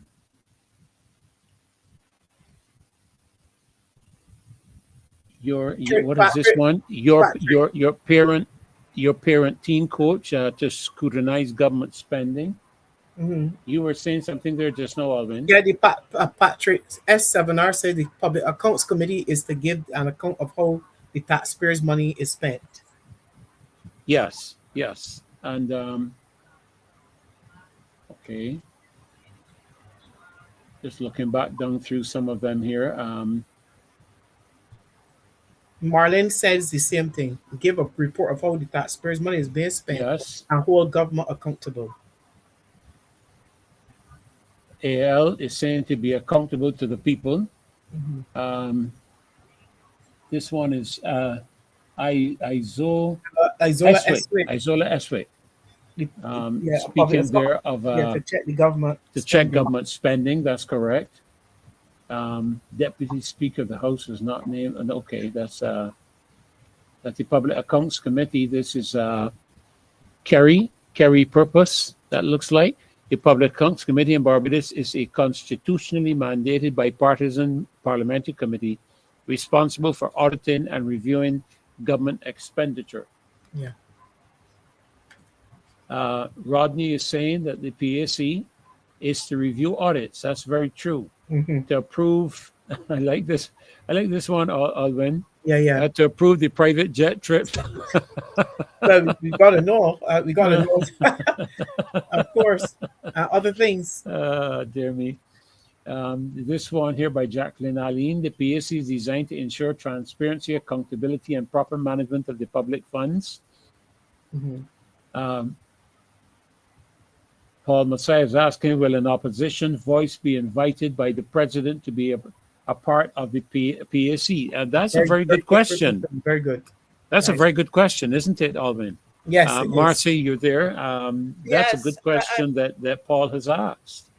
Yes, but what we have to realize that it's not, well, is it the role of the president? But we're going to go into it a little bit. But I think this is good. I love the fact that they're putting up, Mr. Bob and Dr. Ferdinand, that the audience is getting involved, and that's what civic and engagement is about. But I just got a call from a lawyer, guys, and we're going to go back to the Speaker of the House. Uh-huh. Now, they went and they changed the law to say the Speaker of the House should be independent. Will be independent, right, Dr. Ferdinand?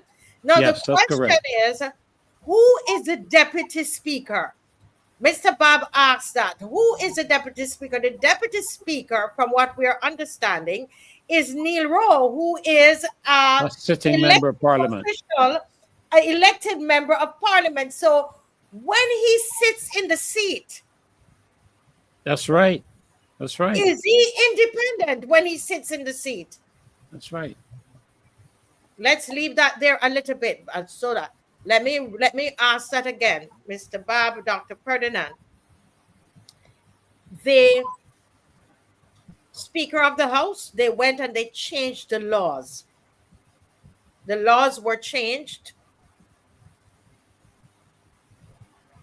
And the law states that the Speaker of the House would be independent, would not be an elected official. All right, you following, Mr. Bob? Yes. Would yes. not be an elected official. And so they then did not make Mr. Holder a candidate. Mr. Holder was not made a candidate. Tyra, did I call her name right? Tara or Tyra? Tara. Tyra, right. Is it Tyra? Tyra. Mr. Bob? Tyra. Tyra ran in his place so that he would become this independent speaker. But then they have made the deputy speaker an elected official.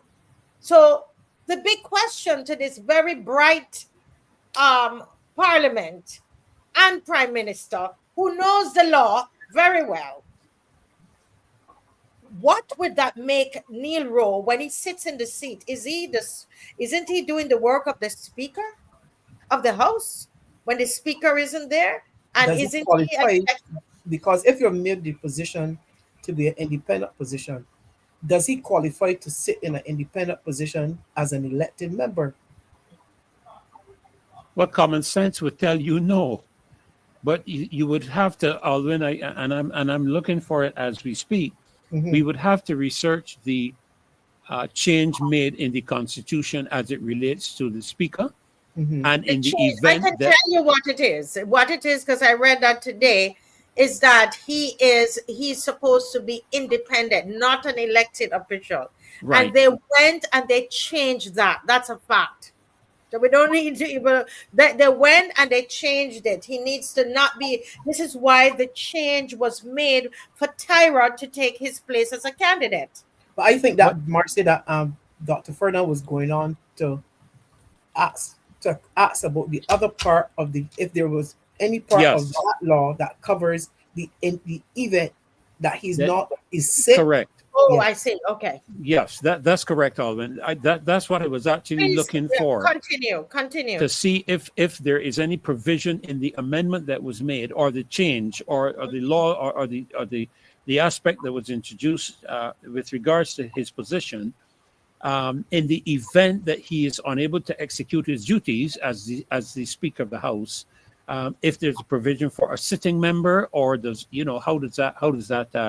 how does that work out? Yeah. It's something to. I know. I'm sending a message here.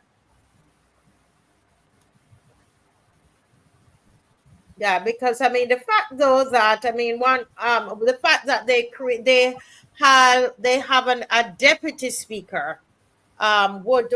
Common sense would say that it's when the speaker is not there, right? That he takes, yes. He takes the role. He's going to take the role. He's going to sit in the chair. He will adjudicate the part in terms of Parliament. Of course, it's undoubted that they're not going to have any tie votes that would require a vote from the Speaker. So that wouldn't pertain in this instant. But certainly he is not independent. That is not possible, because to be independent, he has to be, or should I say, he cannot be a sitting member of Parliament. Cannot be. Yeah. So we will continue to look at that. But let's look at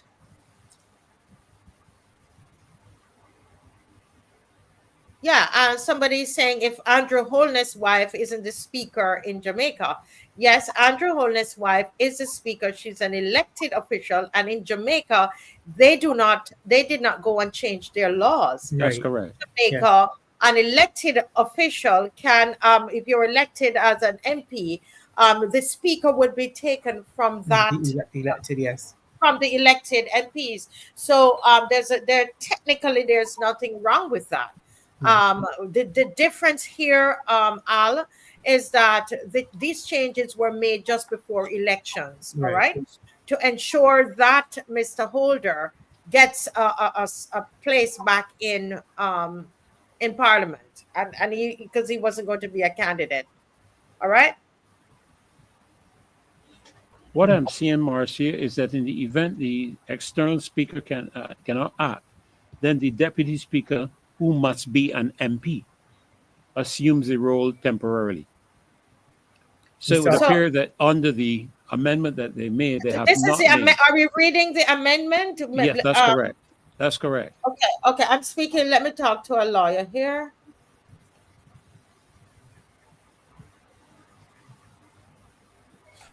Okay, so this is what I'm hearing from a lawyer here, guys. That that the deputy speaker takes over as speaker in the absence of the speaker. Mhm. Whenever Yes. Neil Rose sits in the chair, he is the speaker. That's So correct. that whole idea of independence is capsized. They did not think this through as usual. And we will continue. Okay, thank you. Thankful for Yes. that person who is a seasoned lawyer who is mhm. Yeah. So so like Can Ferdinand read that amendment? Can you go back to the amendment, Dr. Ferdinand? Sorry. The amendment that you alluded to just now. Yes. What they're saying What about I'm seeing in terms of the amendment, and this is a encapsulation of it, Mhm. is that if the external, what they refer to as an external speaker, which would be an independent individual, Mhm. cannot act, the deputy speaker, who must be an MP, assumes the role temporarily. So clearly, in the legislation amendment, no provision has been made for a independent deputy speaker. Right. No provision has been made for that, just for the Speaker of the House. But that raises a very serious credibility issue, because then it would mean that the Speaker of the House now is an elected member. And clearly, let's be clear about it. I don't think we are naive enough, Alvin, to think Mhm. that given the Prime Minister's articulation of the matters to do with crossing the floor and not agreeing with government and that type of thing, clearly that person is not going to give against the government. No. And obviously there is the only role they carry out right now is to ensure that the members of the Parliament comply with parliamentary procedure in That terms is of the it. length of time they speak and that kind of thing. But there's not going to be any objection within Parliament now, especially when one takes into consideration the bill that is being discussed to do with the aspect of crossing the floor and that type of thing. That Right. is clearly no longer relevant. Yeah. Yes. Well, let's move the conversation onto the Public Accounts Committee. This is even a bigger dilemma that we Yeah. have here. That's Because- a crisis. Yeah, it is a crisis. That's The a Public crisis. Accounts Committee is, we know, as we discussed, just to summarize, it's one of the most, we would have to say, the most powerful oversight tools in this Westminster democracy that we've all, and everybody, don't tell me you don't know what Westminster is. Adrian has been over this over Oh, and over. yes. So, right? So under the Westminster system and this Westminster democracy, traditionally, we know that the leader of the opposition chairs the PAC. Yeah. Right? Correct. But there's no leader of the opposition in the House. So here's a big question that we're asking everybody. Let's jump into the comment section. Who chairs it now? Don't say we want to hear from you. Who is going to question public spending?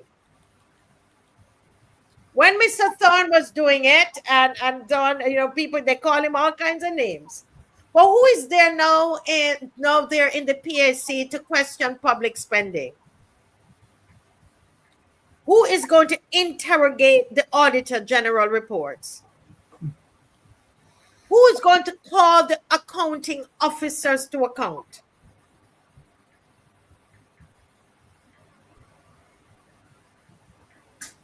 Very important. Who is there to do this? What is going to happen? Folks, let's talk about this. And I don't know. I was looking today. Let me see if I had found anything on that. You know, what will happen to the opposition senators? Are they the ones now that will sit on the PAC?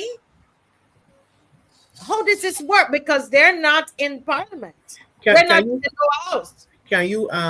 can you put up or remind the audience um, in the past who make up the public council committee? And we know Right. that the opposition is the chairperson, but there's a committee in place. How is it made up? The PAC. So Yeah. right. I mean, I believe I'm talking off the top of my head that I'm waiting. I know that those former parliamentarians will send me a message. You You better know, believe it. but I know that it is usually you have the leader of the opposition, and then you're going to have members of his parliamentary group, which in Mr. The leader of the opposition case, Mr. Thorne's case, would have been the two senators that he had, and Mr. Thorne, and then there would be members also of the government, right? So I'm looking it up as I'm speaking, just to remember. Right. So there are 13 members in total. Okay. So generally, there are 13 members in total. Somebody's calling here. Let me take this call. There are 13 members in total. Good night. Welcome to the Marcia Week Show. Hi, good night, Marcia. Good night. You have the commission with you tonight. Yes, wonderful. We're having a great show tonight. We're having our own parliament here tonight, and it's exciting. Everybody's all involved. What's on your mind? Make sure it has to do with the PAC. That's what we're discussing, Yeah. or you have to call back. I discussed it. Something you said here just now. I just see the Speaker of the House, Mr. Holder. I was just watching it there just now when you put him on the screen. Yes. But look, yeah, my surprise of this. Now I remember hearing that he's going home. In other words, I put it this way as he retired from the constituency. He going home, have his pension, and probably he have a profession as a lawyer. I know that kind of there. But lo and behold, now I hear now that is the Speaker of the House. Mr. Holden gone away? You ain't see it? He ain't gone away? He's still here? That got me real puzzled. Another one that got me puzzled. The gentleman from the Electoral and Boundaries Commission that now in the Senate. Now don't forget, it is me and the callers now with the opposition. And he still got questions and answers. We still got to question him, and he has to give us answers from this last election and also the electoral list. But I see they put a big foot one on me. They're moving from Electoral and Boundaries Commission, put in the Senate. So who can I question? Who can I question? Me don't know. So that's all for tonight. Thank you, sir. And if you anything else, you can always call back in. Thank you so much for your contribution. Yes, please, ma'am. I do that. Yes, thank you. Thank you. Uh-huh. Yes, folks, we call in. We're not just sitting here and chatting tonight. We want to hear from you. We want you to comment. We want to read the comments. Help me to find the comments to put up, and we want to read the actual comments. But Mr. Bob, you had asked a question, and we were finding the answer to it in real time. There are 13 members total, 7 members from the House of Assembly, okay, and 6 senators. And the exact members are appointed at the start of a parliament. So the big question is, what happened on Friday, right? It's normally chaired by the leader of the opposition. So there's no leader of the opposition. So is it that there is no PAC? We know 30 MPs, all from the governing party, no elected opposition in the House. There's no leader of the opposition, right? Which raises a question, who now chairs the PAC? But Marcia, isn't, I mean, I stand to be corrected, but isn't Parliament considered to be the House and the Senate? As far as I am aware, I stand to be corrected. If that is so, if the House consists of the Parliament and the Senate, and the PAC is supposed to be chaired by the leader of the opposition, and the president appointed 2 opposition senators, and I really don't recall, and you can help me here, which one of them is the leader of the opposition. No, there's no leader. I don't think anybody has been appointed by the president as the leader. We have to let's be clear. Let's be clear. So how is remember, the leader of the opposition would have to have been from the lower house, right? So the leader of the opposition would have had to come from the member of being a member of parliament.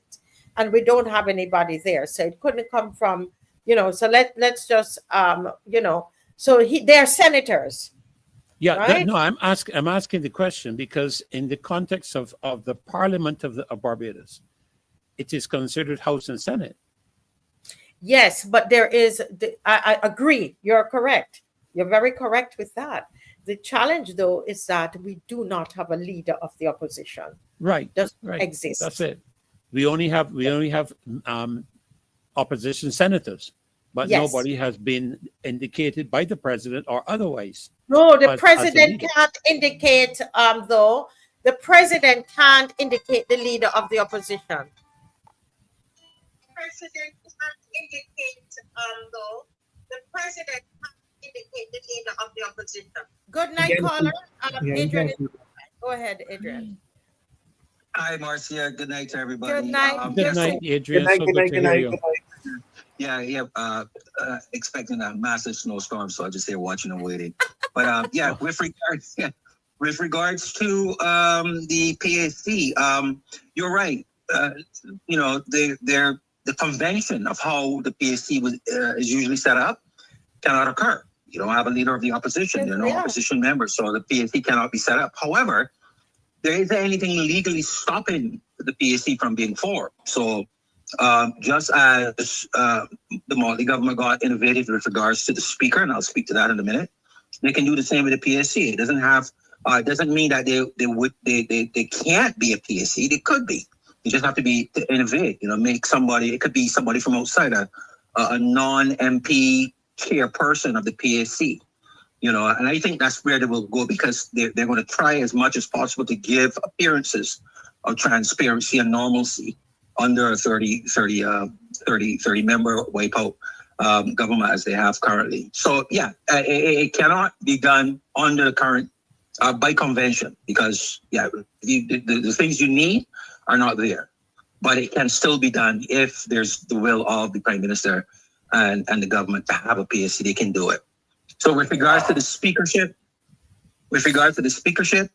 what they've done have brought it more in line with what occurs in the UK, with a slight difference.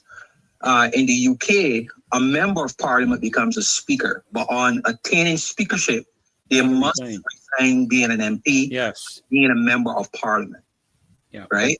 And then in the following election, they run as speaker. And traditional convention is that the political parties in England do not run candidates for the speakership. So that person who becomes speaker in the last parliament would automatically win or be elected to be the speaker in the following parliament and so on until they resign. And with regards to the deputy speaker in the UK, a similar thing applies as to what we're doing in Barbados today. That deputy speaker is chosen from a member of parliament. And so the difference is, but in Barbados, the speaker is not a member of parliament going forward, but must be elected. In England, the speaker starts by being a member of parliament, but must resign. So they can make the argument that, hey, look, we have what essentially is an adaptation of Westminster, but what we've done with the speakership and with the deputy speakership is make it more in line with what occurs in England. So it's not unusual. I'm sure that's the argument they're going to make. And the last thing I want to touch on is the Citizenship Act of 2025. I'm continuing to read it and look at it. The only thing so far I see, the only person or the only people who are exempt from the broad authority of the minister is a person born Barbadian. Even naturalized citizens can be affected by the decisions of the minister in this Citizenship Act. So that's something that persons who are naturalized should, seek some sort of guidance on it and understand what these powers that a minister has under the Citizenship Act of 2025 have for them as citizens not born in Barbados, or registered citizens, or persons who are considered naturalized citizenship. Mm-hmm. That's it for me. Yes. Thank you, Adrian. Thank you so much. Okay. You're welcome. Thank you. Have a good night. Yes. Bye. Feel free to call in again. Guys, feel free to call in. This is your time. Thanks, Adrian, so much. I know when they're on, I'm quiet when they're on, Dr. Ferdinand, because you can't hear me. So then I become quiet listening. And unfortunately, we can't, engage with them because the volume drops. But based on what I am seeing here, there's no leader of the opposition. And so the PAC cannot be formed because there's no leader of the opposition. It would have to be, as Adrian says, well, I guess again, they will have to go and change the laws, right? The PAC examines the Auditor General report.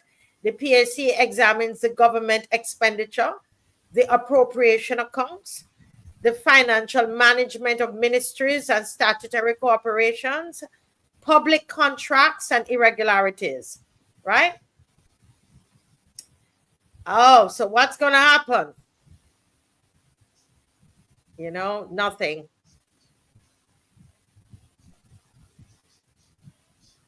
I don't know. We don't even have an appointed Auditor General. As somebody just wrote me and says Barbados has a constitutional crisis. Is that alarming? Too alarming, Mr. Bab?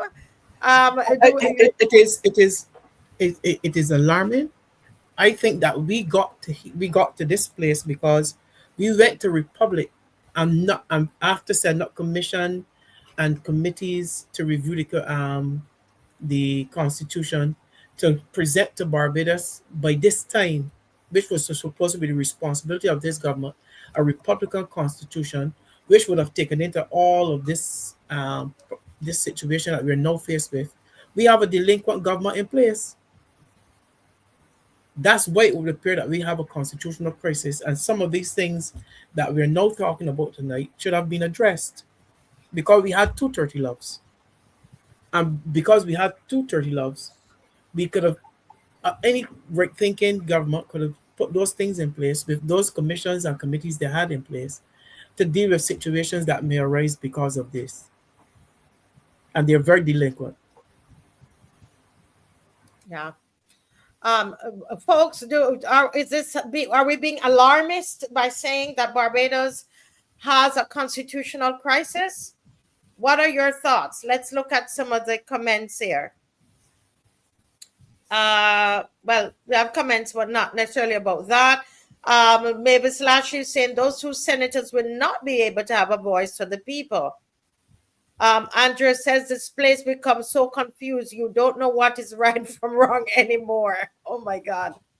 Yes, she's right. Sometimes when you look at it, you see, where are we as a nation and how are we really operating? And then, those persons who stayed away from the polls and it didn't matter. And now they're saying what is possible.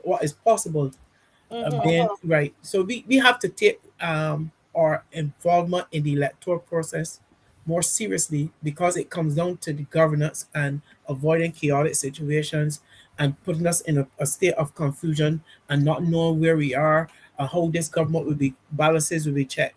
So we need to take our voting more seriously after this situation here now.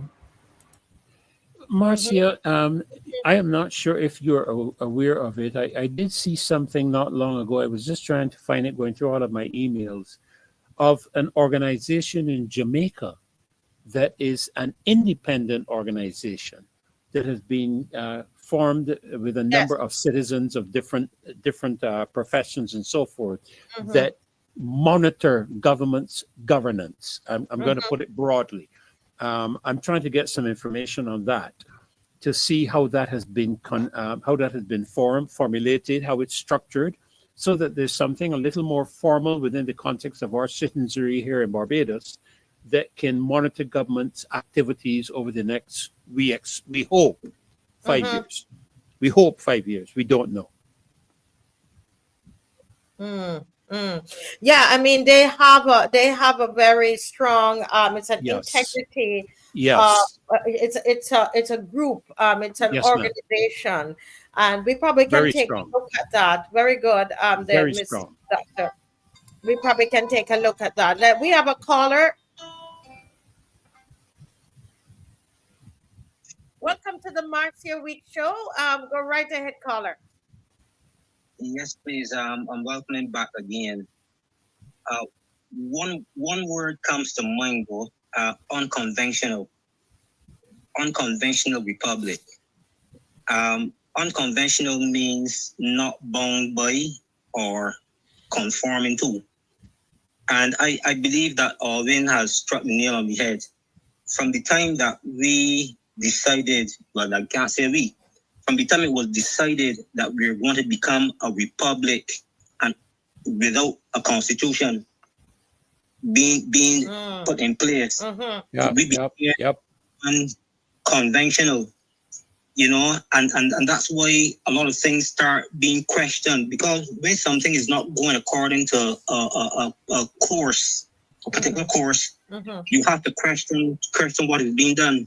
So even this 30 Love is unconventional. It is not following the pattern that it's supposed to follow. So that's why you're going to have the president now trying to pull things into place, because everything is unconventional. So I'm saying that we seem to have inherited an unconventional republic. That's my take for the night. Thank you, caller. Thank you, caller. Very well said. Very well said. Thank you so very much. Now, one of the things so this is something, I know, looking at this picture, it tells it all. What's really happening, Dr. Ferdinand, what's really happening in Barbados. And I think that sorry about that. I think that and so we talked about the Speaker of the House. We talked about the PAC, which they all of that should have been done on Friday, but they couldn't because there's no leader of the opposition. So that wasn't on the agenda. They quickly moved past that. That wasn't on the agenda at all. Now let's take a look though, at even the role of let's look at even the president. Look at the president. Now, I mean, I don't know of anything anywhere where it's written that the president should be, it should be independent of any party loyalty or anything. I didn't see that anywhere. I stand corrected, right? But we would hope that the president would at least be independent, especially given the scenario that we're in. Now, I came on the show and I said, So let's focus on the president of it. Some people feel like you mustn't talk about the president because, the office and whatever. And I don't subscribe to that. I think we can do that respectfully. We can do that. And we will do that on the show. So let's go to the president. We did a speaker of the house. Let's go to the president. People say, well, let's write to the president. Let's see if the president could help us. Let's send a petition to the president. But let's examine who is the president. The president is Mr. Bostic, right? He's the president. Which party is is his president from? I know, but I want you to write it in the comment section. Which party? The last time that we saw Mr. Bostic, he was wearing that red tie there that he's wearing from a red party. Isn't that true?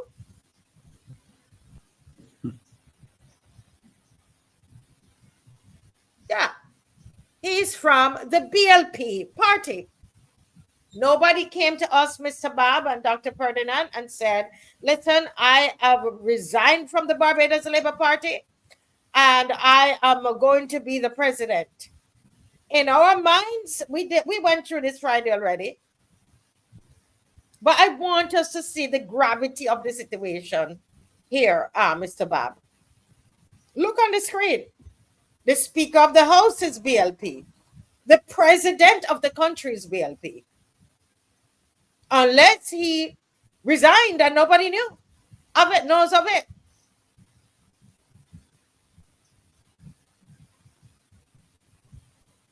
Now, I was also listening a radio program, and I'm just going to quote Mohammed Nasser, who called, because I recognize his voice, he called Starcom Network, and he called the brass tacks. And he began to, because I called him afterwards, I said, why did you call the station and say something like that? He was alluding, he was saying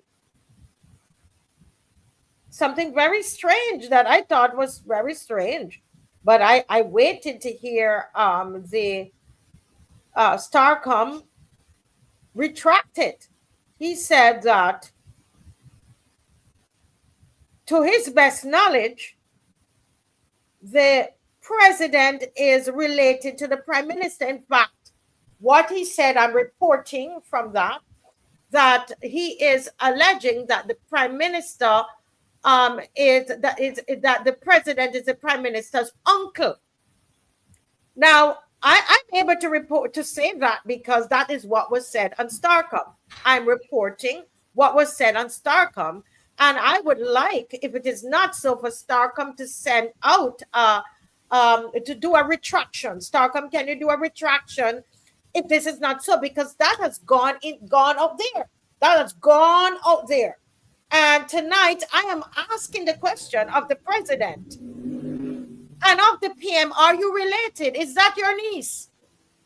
And if that is so, how is that helping us in this one party parliament that where the president has the last time we checked, he was BLP.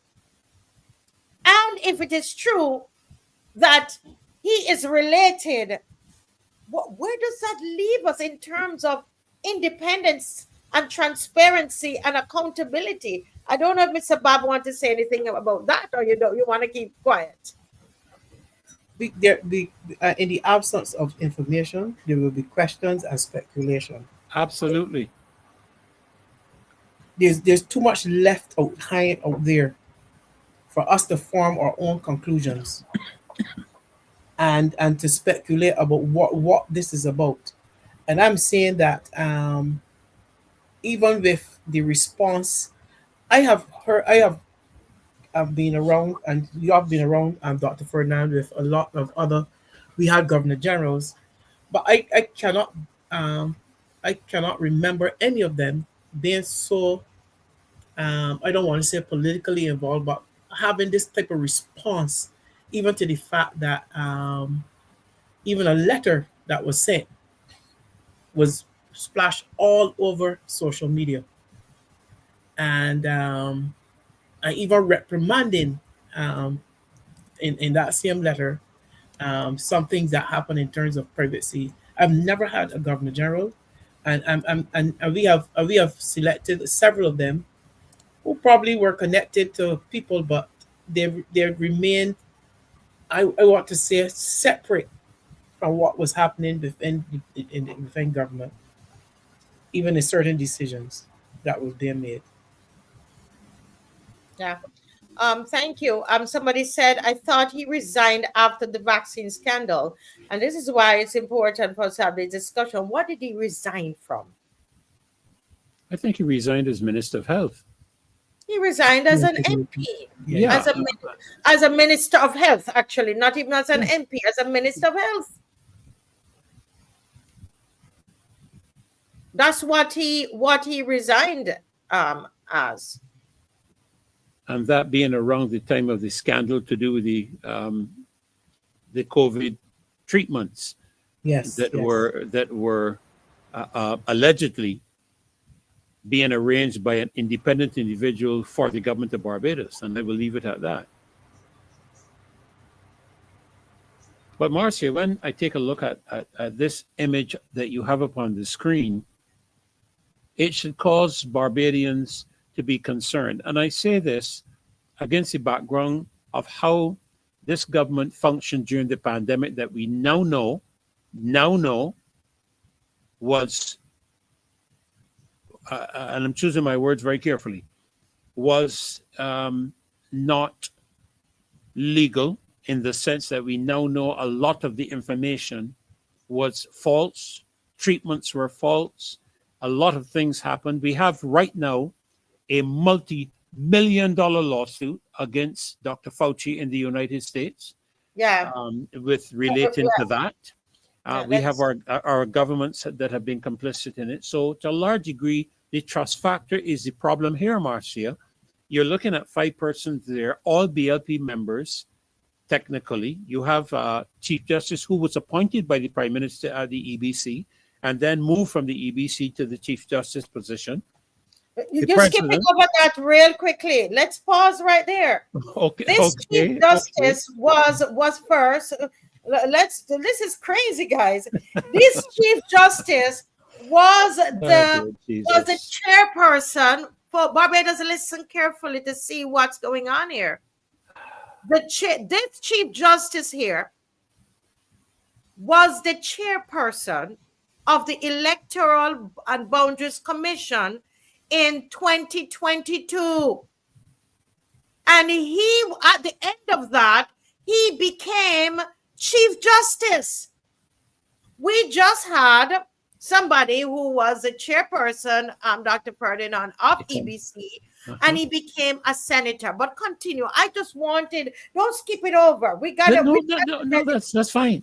That's fine, because what we're seeing, you're seeing the Speaker of the House over her right shoulder, who was a former MP, who resigned from the position of MP, but is now elected, or should I say selected, as the first independent speaker in the history of Barbados. Then, of course, you have the Prime Minister herself. You have the President, who is appointed by at the time, by the Prime Minister and nominated by the Prime Minister and the Leader of the Opposition at the time, and then by vote unanimously, I believe, selected. We have dealt with the Chief Justice, and then you have the Leader of the Senate, who is a member of the Barbados Labour Party cabinet. Listen, Dr. Ferdinand. Huh? 2 other faces should be added here: the President and the Deputy President of Chairperson of the Senate. True. The President of the Senate, Mr. Reginald Farley, and the Deputy. And the Deputy is that still Elizabeth Thompson? As far as I checked, I just saw that when the names came up there. I think so. That is it. Yes. So the question here that you have up on the screen is a valid one, and I want to endorse your statement, Alwyn. Who checks the power? Who checks the power? You don't have an operational public accounts committee, which still has outstanding matters to do with the Hope matter, which the Prime Minister promised an investigation into, which was never forthcoming. You have an additional issue to do with the sewage, the expenditure where the sewage is concerned, never answered. You have the additional issue to do with the Carifesta event, never answered. Up to now, we don't know what that Carifesta event cost the citizens of Barbados. The people of this country need to understand that the monies we are talking about is not coming out of the government's pocket. It's coming out of your pocket and my pocket on the basis of taxes in this country. And we are in a position to demand anybody. I mean, who, you don't have somebody come to your house to carry out a job, to do a construction or whatever, and don't account to you for how they spend the money that you give to them to get concrete blocks or 2x4 pine or anything of the sort. But we have a government now that does not feel, and I hear a lot of talk, I don't take none of this long talk foolishness, because we've seen a lot of this long talk and nothing forthcoming. Transparency and accountability was even repeated by this administration during the campaign, and the Prime Minister herself has expressed that position, having won the election. We wait with bated breath to see what is going to be forthcoming. I am not holding my breath, I'll tell you that. I don't want to go to heaven prematurely. I don't want to go to heaven prematurely, so I'm not going to be holding my breath. This is a very serious situation. Serious, yes. And I want to ask the young people in Barbados. I know that some of you, you have believed the narrative that, one, you used to say we're trying to form a party, that I am going to run, and I'm all of these kind of things, and you attribute all kind of negativity to what we're doing. But I want to speak to the young people. If you are listening, or if you have young people that you can send this to. And I want you, if you're watching and you're a young person, you could be in your 30s, in your 40s, you're still young. This is your Barbados. This is your Barbados. Is this what we want for ourselves? Look at where this is heading. Look at where this is heading. Can you imagine if it is really true? Now, him being an uncle, if he's an uncle and she's a niece, it is, if he's a man of integrity, which I don't know, it probably could work. But when you're given the climate that we have, guys, with nobody in the opposition, look at the climate. You're going to tell me this is about family and party? And again, I'm waiting on Starcom to retract that statement that was made on their station, so that I will not be confused, Starcom. I want to understand it.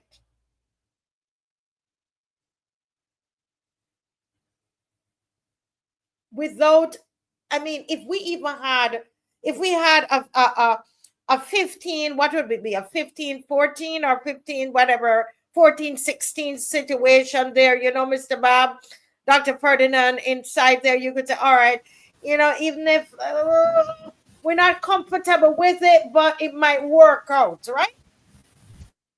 But look at what we are in. Yeah? Look at what we're in. People seem to be rewarded. Elections finish. And as soon as the election is finished, the Electoral Boundaries Commission person is given a higher position. Wow. Phones, guys. We have 30 minutes. A higher position with so much confusion and not even a promised investigation or to see what really went wrong. And not even to say to the public that this wasn't good enough, and this man who was responsible should give an account to Barbados for what happened to so many voters.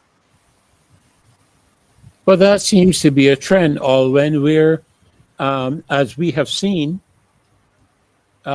people who have fouled up are rewarded by being given higher positions. I mean, we saw this with the Minister of Education at the time. How can we forget? I think it's their modus operandi. It's how they operate, and that's how. And I don't know why, but you mentioned something earlier, Dr. Ferdinand, about wages and money and how our money is spent. I remember clearly that 17 were too many, and at that time we had one. I believe that we had a deputy prime minister, but now in this present day situation, we have ballooned the cabinet, but now we have involved senior ministers who gets the same pay as the deputy prime minister. But not only that, Alvin, the backbenchers now get two. Each backbencher now gets two. I'm referring to them as executive assistants. Each backbencher. I written right here. Yes, we are on the same page. That facility is not extended to them on the backbench. So and that is an yes. No, go ahead, please. And this has costing the taxpayers of Barbados in a period of time where there's so much expression about the cost of living for other persons at the bottom.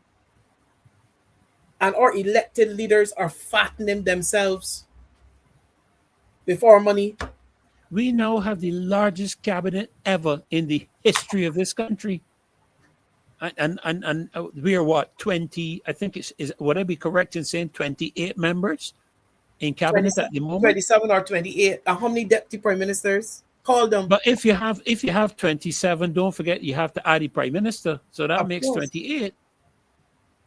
And I looked up, because I took the time to see if a deputy prime minister is contained within the Constitution of Barbados, to see if that is the case for deputy prime minister. I'm seeing the Constitution provides that when the prime minister are unable to perform her duties, that someone referred to as the deputy prime minister is authorized to act. I believe years ago, and Albany can remind me if I'm correct, it was an acting prime minister. When people like Adams and Barr and them left the country, you had an acting prime minister. Yes. But I don't recall, and I'm going to take my time to look into it, but I don't recall the Constitution specifically indicating the deputy prime minister as a position. And Adrian might be able to correct me. Adrian, if you're hearing what I'm saying, and you can put something in the chat to let me know if I'm on the right path or not. I know true. I know based on the salary scales, we have several deputy prime ministers. Yeah, just to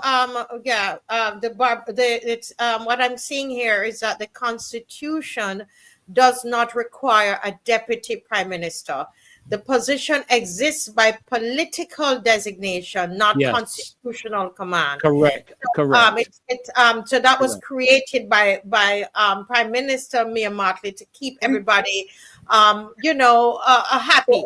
So help me. So in our parliament, which is governed by Constitution, supposed to be a designate position is now given a salary, and that salary has now extended to persons who are called senior ministers.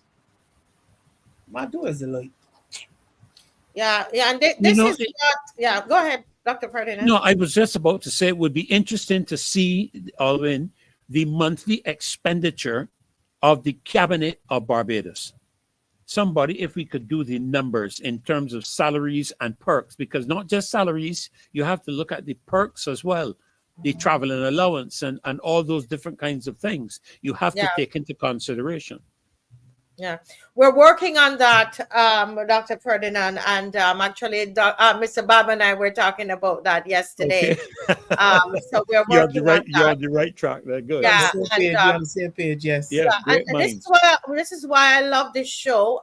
We, as I said, and the line is open. We have 26 minutes, and we can take some more of your call. Somebody pointed out to me, and I couldn't get it done properly. They keep the Speaker of the House kind of look like the Chief Justice, but we know they're two different persons. They're both lighter in complexion, so they kind of look alike. The AI have them kind of looking alike, but we know they're different people. Okay. All right. So guys, go ahead. Even if you've called in before, come call in. You know, and let's stick on the topic that who checks power. Let's go more into that mode right now, because we can't keep. We know this is the situation we're in. Who checks power? Go ahead, Dr. Ferdinand, and then let me see if anybody will call in. You were making a comment. You know, the thing about it is, Marcia, and people need to understand this, and I think you've alluded to it on several occasions on this show. It is not that we do not like people. It is that we are demanding, as the citizens of Barbados, proper governance, proper transparency, and proper accountability, which has not been demonstrated since 2018, although it has been promised. That is simply the position that we are speaking from. When you consider all that you've gone through tonight, Marcia, particularly in terms of the citizenship bill, all the questions that have been raised, and as you have said, Alwyn, these suspicions or perceptions will continue as long as there's an absence of a proper explanation. And it seems as if the government doesn't feel as if it has a responsibility to explain anything to anybody. And if you attempt to try to obtain from them such, they consider you to be a nuisance. And I believe, Marcia, I'm going to be brutally frank in my thinking to you, but I believe this is one of the reasons that they have been that they have looked at this matter to do with the Barbados citizenship bill with the attempt of trying to intimidate people who they perceive are a nuisance to them in terms of how they govern the country. Yeah, I'm very aware because I saw what was in the citizenship bill, and I reached out to a lawyer about it since December, because I recognize what it is that they're trying to do, but I don't know who it is they're trying to intimidate. But it's not me, so I don't know who it is for. But we're continuing here. Who checks power? What are we going to do, guys? Now, the Prime Minister has said that, guess what? Nobody can cross it. Nobody can cross the floor. We're making sure this all remains BLP. We have a caller. Good night, caller. Welcome to the Marcia Week Show. Good night, Marcia. How are you tonight? I am well. And you? What's on your mind? I hope it has something to do with what we're discussing. Yes, yeah. One of the things that I want to say, though, right? We had 2 elections, and so far, no asset has been declared. Could you find out about that? You know, the Prime Minister said in 2018 that the members of Parliament, of Cabinet, would be declaring their asset, and they will put them in a vault. And on leaving, the vault would be open, and we would expose those. I haven't heard anything about any assets being exposed. Because they haven't left office yet. Well, let's discuss it. Thank you, caller. Thank you. Okay, good. Thank you. Yes. Yeah. They haven't left office yet, Marcia, so they don't have to disclose. Wow. Now, I mean, this is a very serious question. Because there were 3 elections, because we were told that on day one, that this Integrity in Public Life bill would have been enacted and be put into law. We need to ask the president. This man, who we don't know yet if he has resigned from the BLP party that is led by the Prime Minister, who it is being alleged that is his niece. Now, we don't know, but this Integrity Public Life bill is on his desk, I was told. Will he assent to it? Will he sign it? It's been there all this time. And so this brother who called in is a very good question, my brother. 3 elections have gone. Where is the vault? Do you have all of your stuff in the vault? What your assets in the vault? Mr. Thorne had declared his assets. He told us all that he had and was ready for the media to carry it. What of the Prime Minister? Can we see it? You came out and said you declared it. Where is it? Where is it, Madam Prime Minister? See, these are the things, and I want the young people you're listening. This is your country. You're quick to tell me that it's not my country. It's your country. Are you happy with the way that it is? Look at the trajectory. Somebody says that here, we're in a position that has been well orchestrated. Everything has been planned. And I believe this one here. They are planning 5 steps ahead. And Mr. Thorne was derailing those plans. That's why they hate him so much. Let me read that again. We are in a position that has been well orchestrated. Everything has been planned. They are planning 5 steps ahead, and Mr. Thorne was derailing those plans. I believe that 110%. But you know what? I didn't give you all a chance to talk about the integrity in public life bill and the assets in the vault. Go ahead. Is it Dr. Ferdinand or Mr. Alvin, I will let you go. I think I've said all I can say about that. Listen, we should be accustomed by now to this present Prime Minister saying a lot of things that she thinks should be said to quell our questioning or to quell our misgivings or any doubts. So you will get your my friends statements beginning like that, because it is to create a perception that we are all in this together. So when certain things are said about integrity in public life legislation, that is what she knows we want to hear about. But will anything be done? No. And then you will get, once questions are raised again, something else will come up and put us in a comfort zone. So we leave it there and then we come back to it when somebody said, you remember some time ago, stop arguing. So just get accustomed to more of the just same. get accustomed. I just sent you something there, Dave, that one of our panelists who is not on sent me. And I think it's important because this will give us really what Prime Minister Motley is after. And we're not saying it. You're going to hear it from her own mouth. But go, anything you were going to add, Dr. Ferdinand? Marcia, you know, I've said on a few occasions on this show and in personal conversations with people that the Prime Minister, by her own admission, speaks about the 2030 agenda, following the 2030 agenda for Barbados. I think Barbadians need to pull their heads up out the sand and try to find out what that 2030 agenda is all about. And you will see the 5 steps that they think they're ahead in terms of where this country is concerned, because this country's governance is being driven by that 2030 agenda. And if we want to find out where we are heading, we need to become more informed as it relates to that 2030 agenda. And I'll just leave it at that. Yes. But let's hear, because some of you might be saying that we are, we're speaking, putting words in the Prime Minister's mouth, and we are creating our own intentions. We are you know what I mean? I can't find the right words right now, but we are ascribing to her a particular position, because I said earlier, we're told that she loves Barbados, she cares about Barbados.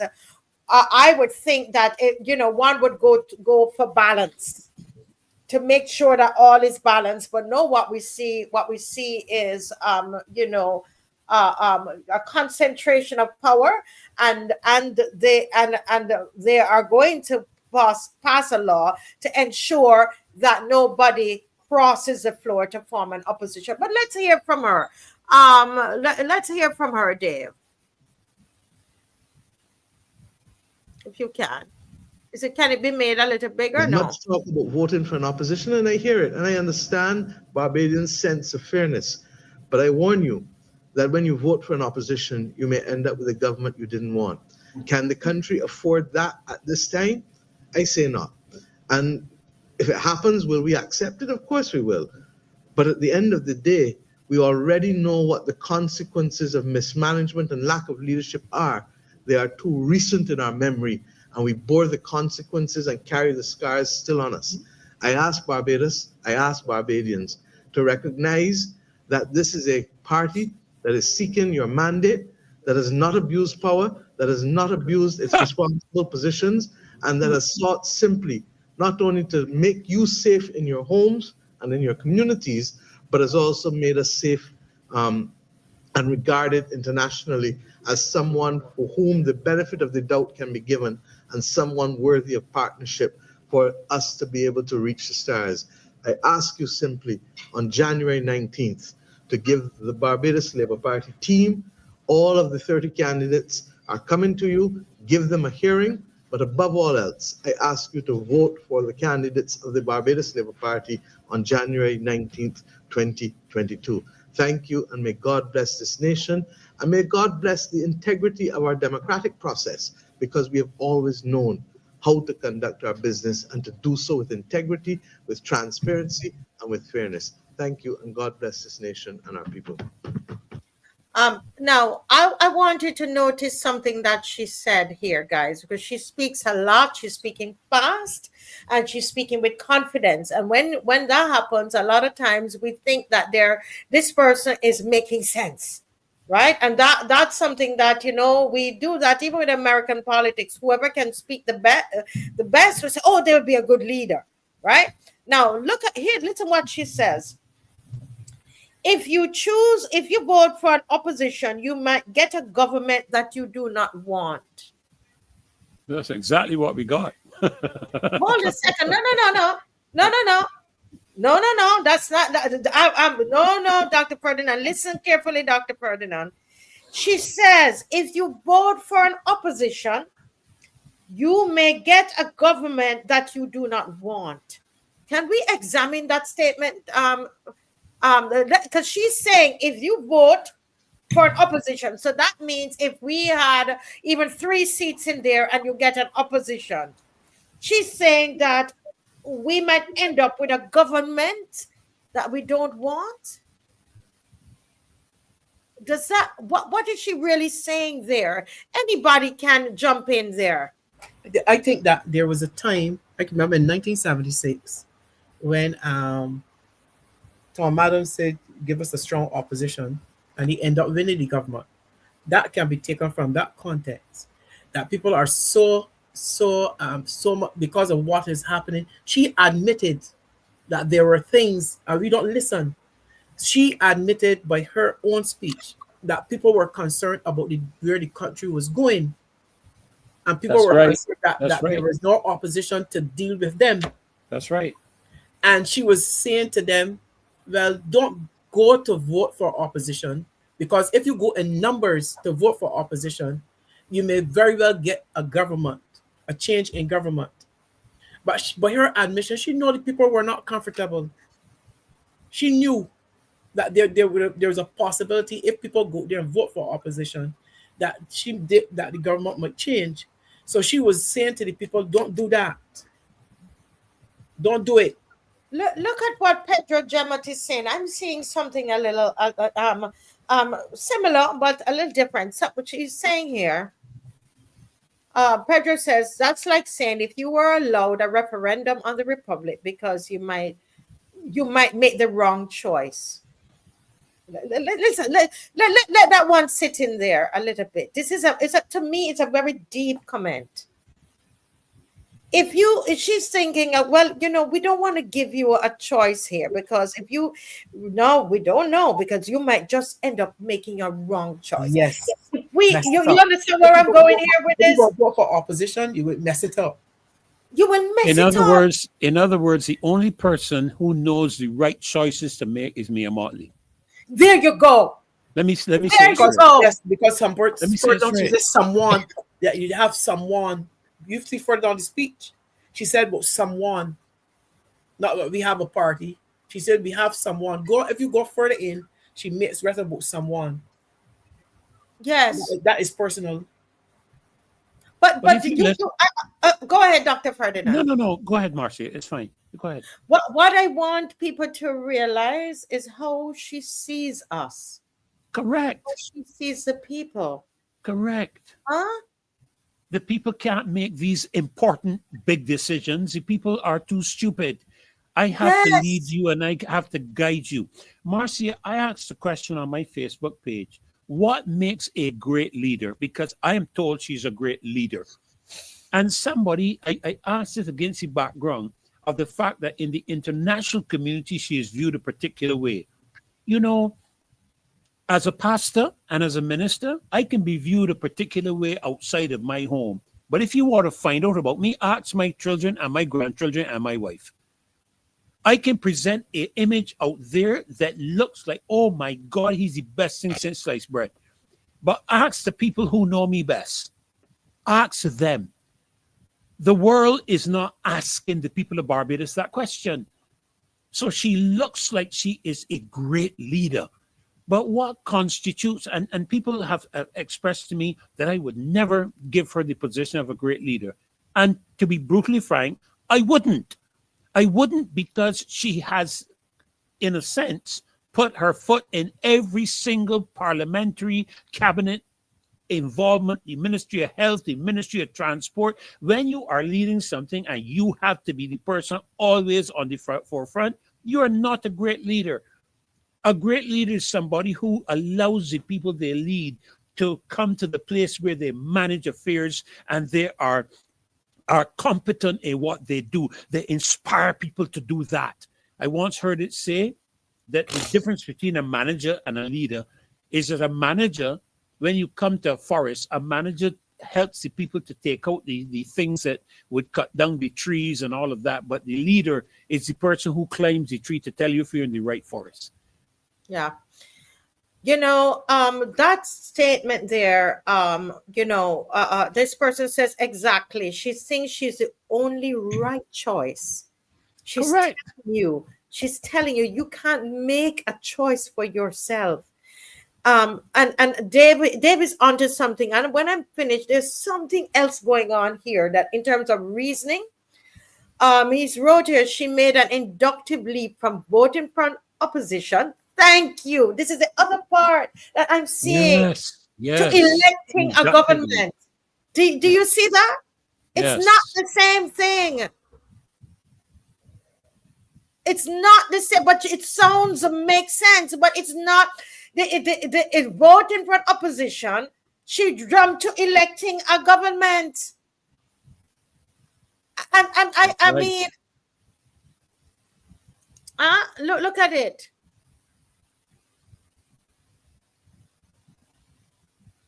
Yes, and she believes that she repeats it long enough that everybody will believe it.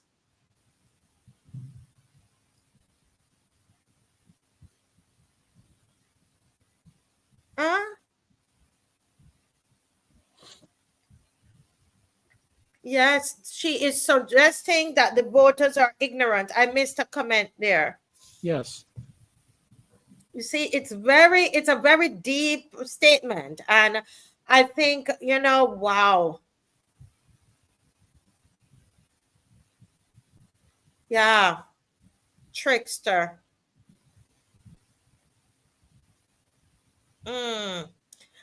Gregory, yes, it shows she always thought that we were foolish. Yeah. Yeah. Wow. Yeah. And Marcia, I'm going to say this to the loyal opposition to us on the show tonight. You're going to see a lot of things hastily engaged very early in this particular tenure of their administration. They're going to try to pursue a lot of things because this is 2026. 2030 is in 4 years. And there's a lot that has to be done.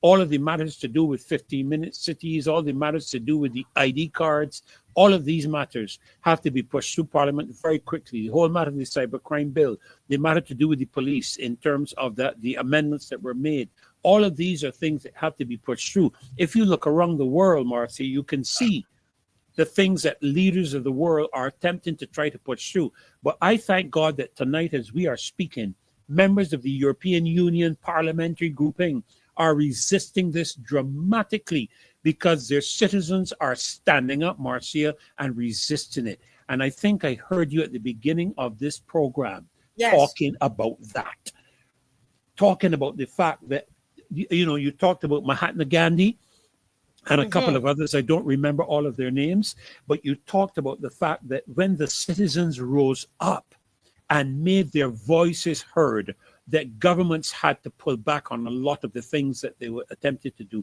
And we're beginning to, well, not beginning, we are seeing it around the world. Australia, it's happening. United Kingdom, it's happening. Spain, it's happening. In Europe, it's happening. All over Europe, it is happening. Not just in immigration, it's happening in terms of the ID. It's happening in terms of even citizenship, Marcia. All of these are the things that are happening. And that's why it is really important for the people of this country to wake up. We need to wake up. Yes. Wow. Powerful, powerful, folks. And it is 9:56. Let's take one more call before we close. One more call. Listen, I love the fact that we were so engaged tonight. Everybody was involved. And this is what needs to happen right now. If it is, and the Prime Minister, one thing, I mean, let's take what the Prime Minister is saying to heart. She said she wants us to fall in love with Barbados again. But we never fell out of love with Barbados. We never did. You're right. You're right. We never fell out of love with Barbados. In fact, that's why we're doing well. That's a good point, though, Dr. Ferdy. Wait. Where did I put it? I wanted to find my flag, my little pen that I travel with. I love my country. I love my country. I'm telling you, I love Barbados. What was that? What is that thing I always say every Monday, Marcia? I pledge allegiance to my country, Barbados, and to my flag, to uphold and defend their honor, and by my living to do credit to my nation wherever I go. That's my pledge. Yeah.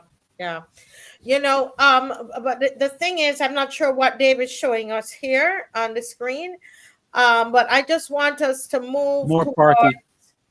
Yeah, I want us to move. I'm not sure what this is, Dave. Can you tell us what we're seeing before us? That's the celebration of that's not botanical garden. This is a meeting at Chaka Hall, St. Lucie. That was the first meeting where they had the curse. First meeting, okay. You know, Ben Bowen is saying, could it be that the opposition in political terms has resorted to opposing rather than proposing? And it's a good question. Do you think that that the opposition only opposed and didn't propose? Mr. Bab, you want to jump in there? I don't think that the opposition is supposed to present an alternative view of the current situation and the issues that are presented to the Barbados, keep the government in check. If you're saying to me that they're proposing and you're looking for every time that they bring some kind of proposal to the public that we're supposed to count, that the opposition is supposed to counter, that is not true. Because then what happens, they counter, and Barbadians tend that once it is settled, it is settled. There's something you propose, and then there's a point in time where you say, this is our plan. But again, in politics, it comes down to timing. But at that point in time, as the opposition, you must present yourself as the person who keeps the government in check. And then when it's time for you to release your alternative plan, you do that. Yeah. To be honest, I mean, and that's something that Mr. Thorne was trying to educate Barbados on which he did such in such an amazing way. Can we just acknowledge that? Right. And he has, his role is to provide scrutiny of government. That's what he's there to do. It is there. Read the constitution. He leads debate against legislation, right? Questions the prime minister directly. He also represented dissenting national voices. And if you would listen to Mr. Thorne all the time, he's also offered alternative policy. That's But correct. That is he's there, correct. yeah, he's there to as a counterweight, really, to any kind of, where the power is concentrated. That's what he does. He provides those guardrails for us guys, and he's there to promote good governance and should not be afraid to ask questions. So I think that a lot of times we don't necessarily understand the role of the leader of the opposition, and that is why we were getting a lot of people who were saying that he's always quarreling, and that's why somebody said it's called an opposition. But Ben, yes, you can also provide alternative, and we have done that so many times on the show. We're not the political opposition, but we have provided. For Marcia, an alternative to the government's approach to crime and dealing with was presented to them. They never used it. They never used it. Yes, a whole book was presented. That's correct. That's Yeah. correct. And not only that, Alwyn, but if you listen to Ralph's speeches carefully, even when he's critiquing something that the government has come forward with, the mere fact that he's raising a query with regards to a specific area is in itself an offering of an alternative perspective. What he's saying to them is you need to pull back on this particular area and review it because it doesn't sit well. So that in itself is saying, pay attention to what you are proposing. Look at a different aspect to it or a different way of implementing it or putting it into the legislation. And I think people are forgetting this fact, Marcia. Whatever bills are passed through Parliament, when every member of this government is dead and gone, unless some other subsequent government repeals them, they are going to affect every single parliamentarian and every single minister in the future. Every single one of them. So it is not even just a case to do with their governance for the next 5 years. This is really as it relates to the entire future of the governance of the country. Long after they're gone, we do not, Motley doesn't even know she'll see the light of day by the end of this year. And that is why I oppose strongly the aspect of the perspective that she's the only person that can lead this country. If she dropped dead tomorrow morning, what is going to happen with this country? All of a sudden, we're going to grind to a halt and we are not going to be able to do anything? That's my point. People can't get out of the head. No. Well, When you get that way, that is arrogance and pride, Yes, and that yes. goes before a fall. That's That what I is- learned. Yes. Yeah. Well, folks, we Yeah. this has been an amazing show, and I thank you all, everybody. We can feel the love for Barbados coming through, and it's today, Sunday, February 22nd. Let's keep this going in your own way. Don't wait for 7 o'clock 4 nights a week. Start your little groups at your church. Start groups in your community. Looking at the bill, sharing what you learned on the show. Start by, when you finish the show tonight, send it to a couple people. Right. Send it into your groups. Help us to get it out. All right. We don't pay any money to YouTube to boost this show or do anything like that. It is organic. It is you, right? And we understand something tonight, that power that is concentrated is we understand that it's not necessarily power secured. We showed you at the beginning of the show about Poland and about India and what has happened there. History has shown us that when power gathers in itself in one place, responsibility. Responsibility. Everywhere else must gather. In responsibility must gather there. And that's us. Poland had no opposition seats. That's what Dr. Ferdinand was referring to. If you didn't hear me at the beginning, go and check that out. India had no representation in its own land, and yet the citizens organized to change history. This is a very important time. Are we going to sit down and let them call us passive and weak? We're not a defeated people. We're not a passive people. It is a lie that was told to us. We are disciplined people. We're not powerless. If there's no opposition in the House, the conscience of the people of Barbados, we will gather ourselves and we will become that voice and that strength, the conscience of the nation, gathering ourselves on the outside. Starting tomorrow, we prepare. Something is coming. They know what they're doing. It's a plan. Yep. It's a plan. I can tell you this here, what they've set her up. It's a plan. And they're coming. International forces, I'm telling you. We have to prepare. We have to study. We have to organize. We have to build. Don't let them mistake our calmness for weakness. We're strategizing. Our discipline is strength.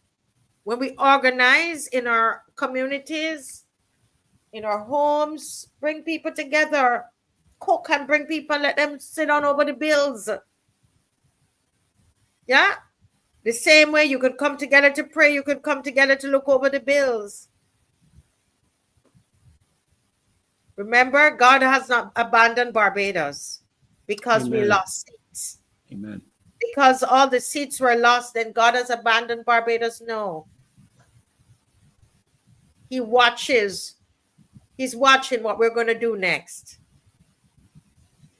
And what we do next, Barbados, please listen to me, will define us, will define who we are. Are we passive? Are we weak? As I said at the beginning, it's not the end of the opposition. It is the beginning of civic maturity. Are we going to be mature and stop passing around gossip? Are we ready? Are we ready? Are we ready?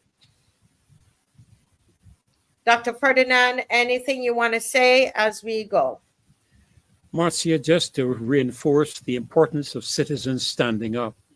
In the UK government wanted to pass a legislation to do with ID for young people to track wherever they were. The young people rose up and the UK government had to pull it back. This just happened about a week ago.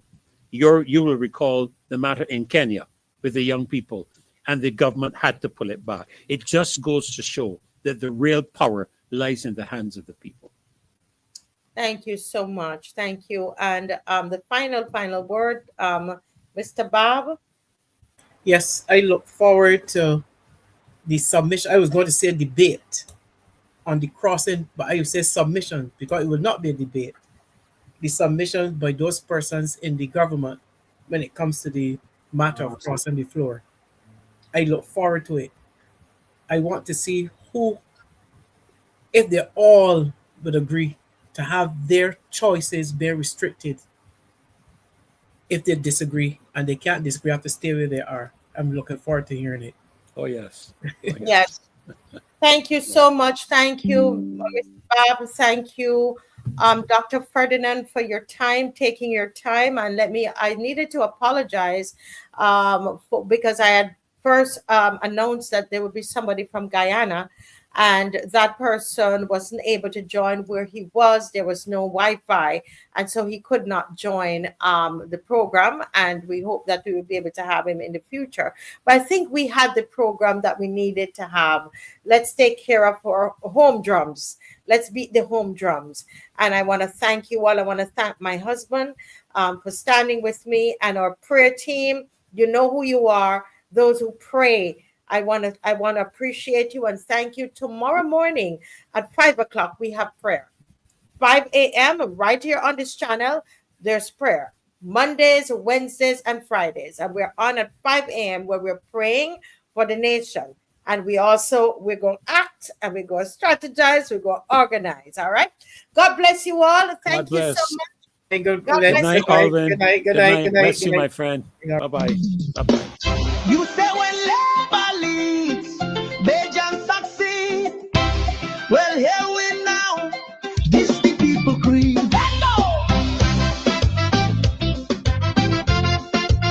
Boy, when labor leads, they just bleed. When labor leads, we find we need. When me a lead, we don't believe. Same old talk, same old scene. When labor lead, they just bleed. When labor lead, no room to breathe. When me a lead, we can't achieve. Tell them no, the people grieve. Say progress, but who it feed? Promise sweet, but none succeed. Small man strain can't meet in need. Tell me again who really lead. Bills climb high, hope get lean. Talk sound good, but life still mean. Every day we toil and dream, still waiting on that brighter gleam. When labor leaves, vengeance bleed. When labor leaves, we found we need. When me a leave, we don't believe. Same old talk, same old scene. When labor leaves, vengeance bleed. When labor leaves, no room to breathe. When me a leave, we can't achieve. Tell them now the people grieve.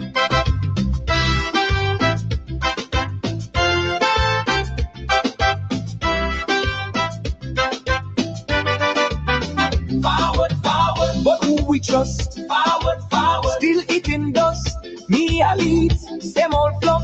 We tired now, enough is enough. Forward, forward, but who we trust? Forward, forward, still eating dust. Me a lead, same old fluff. We tired now, enough is enough. When labor leaves, vengeance bleed. When labor leaves, we turn we need. When me a leave, we don't believe. Same old talk, same old scene. When labor leaves, vengeance bleed. When labor leaves, no room to breathe. When me a leave, we can't achieve. Tell them now the people grieve. Oh yeah.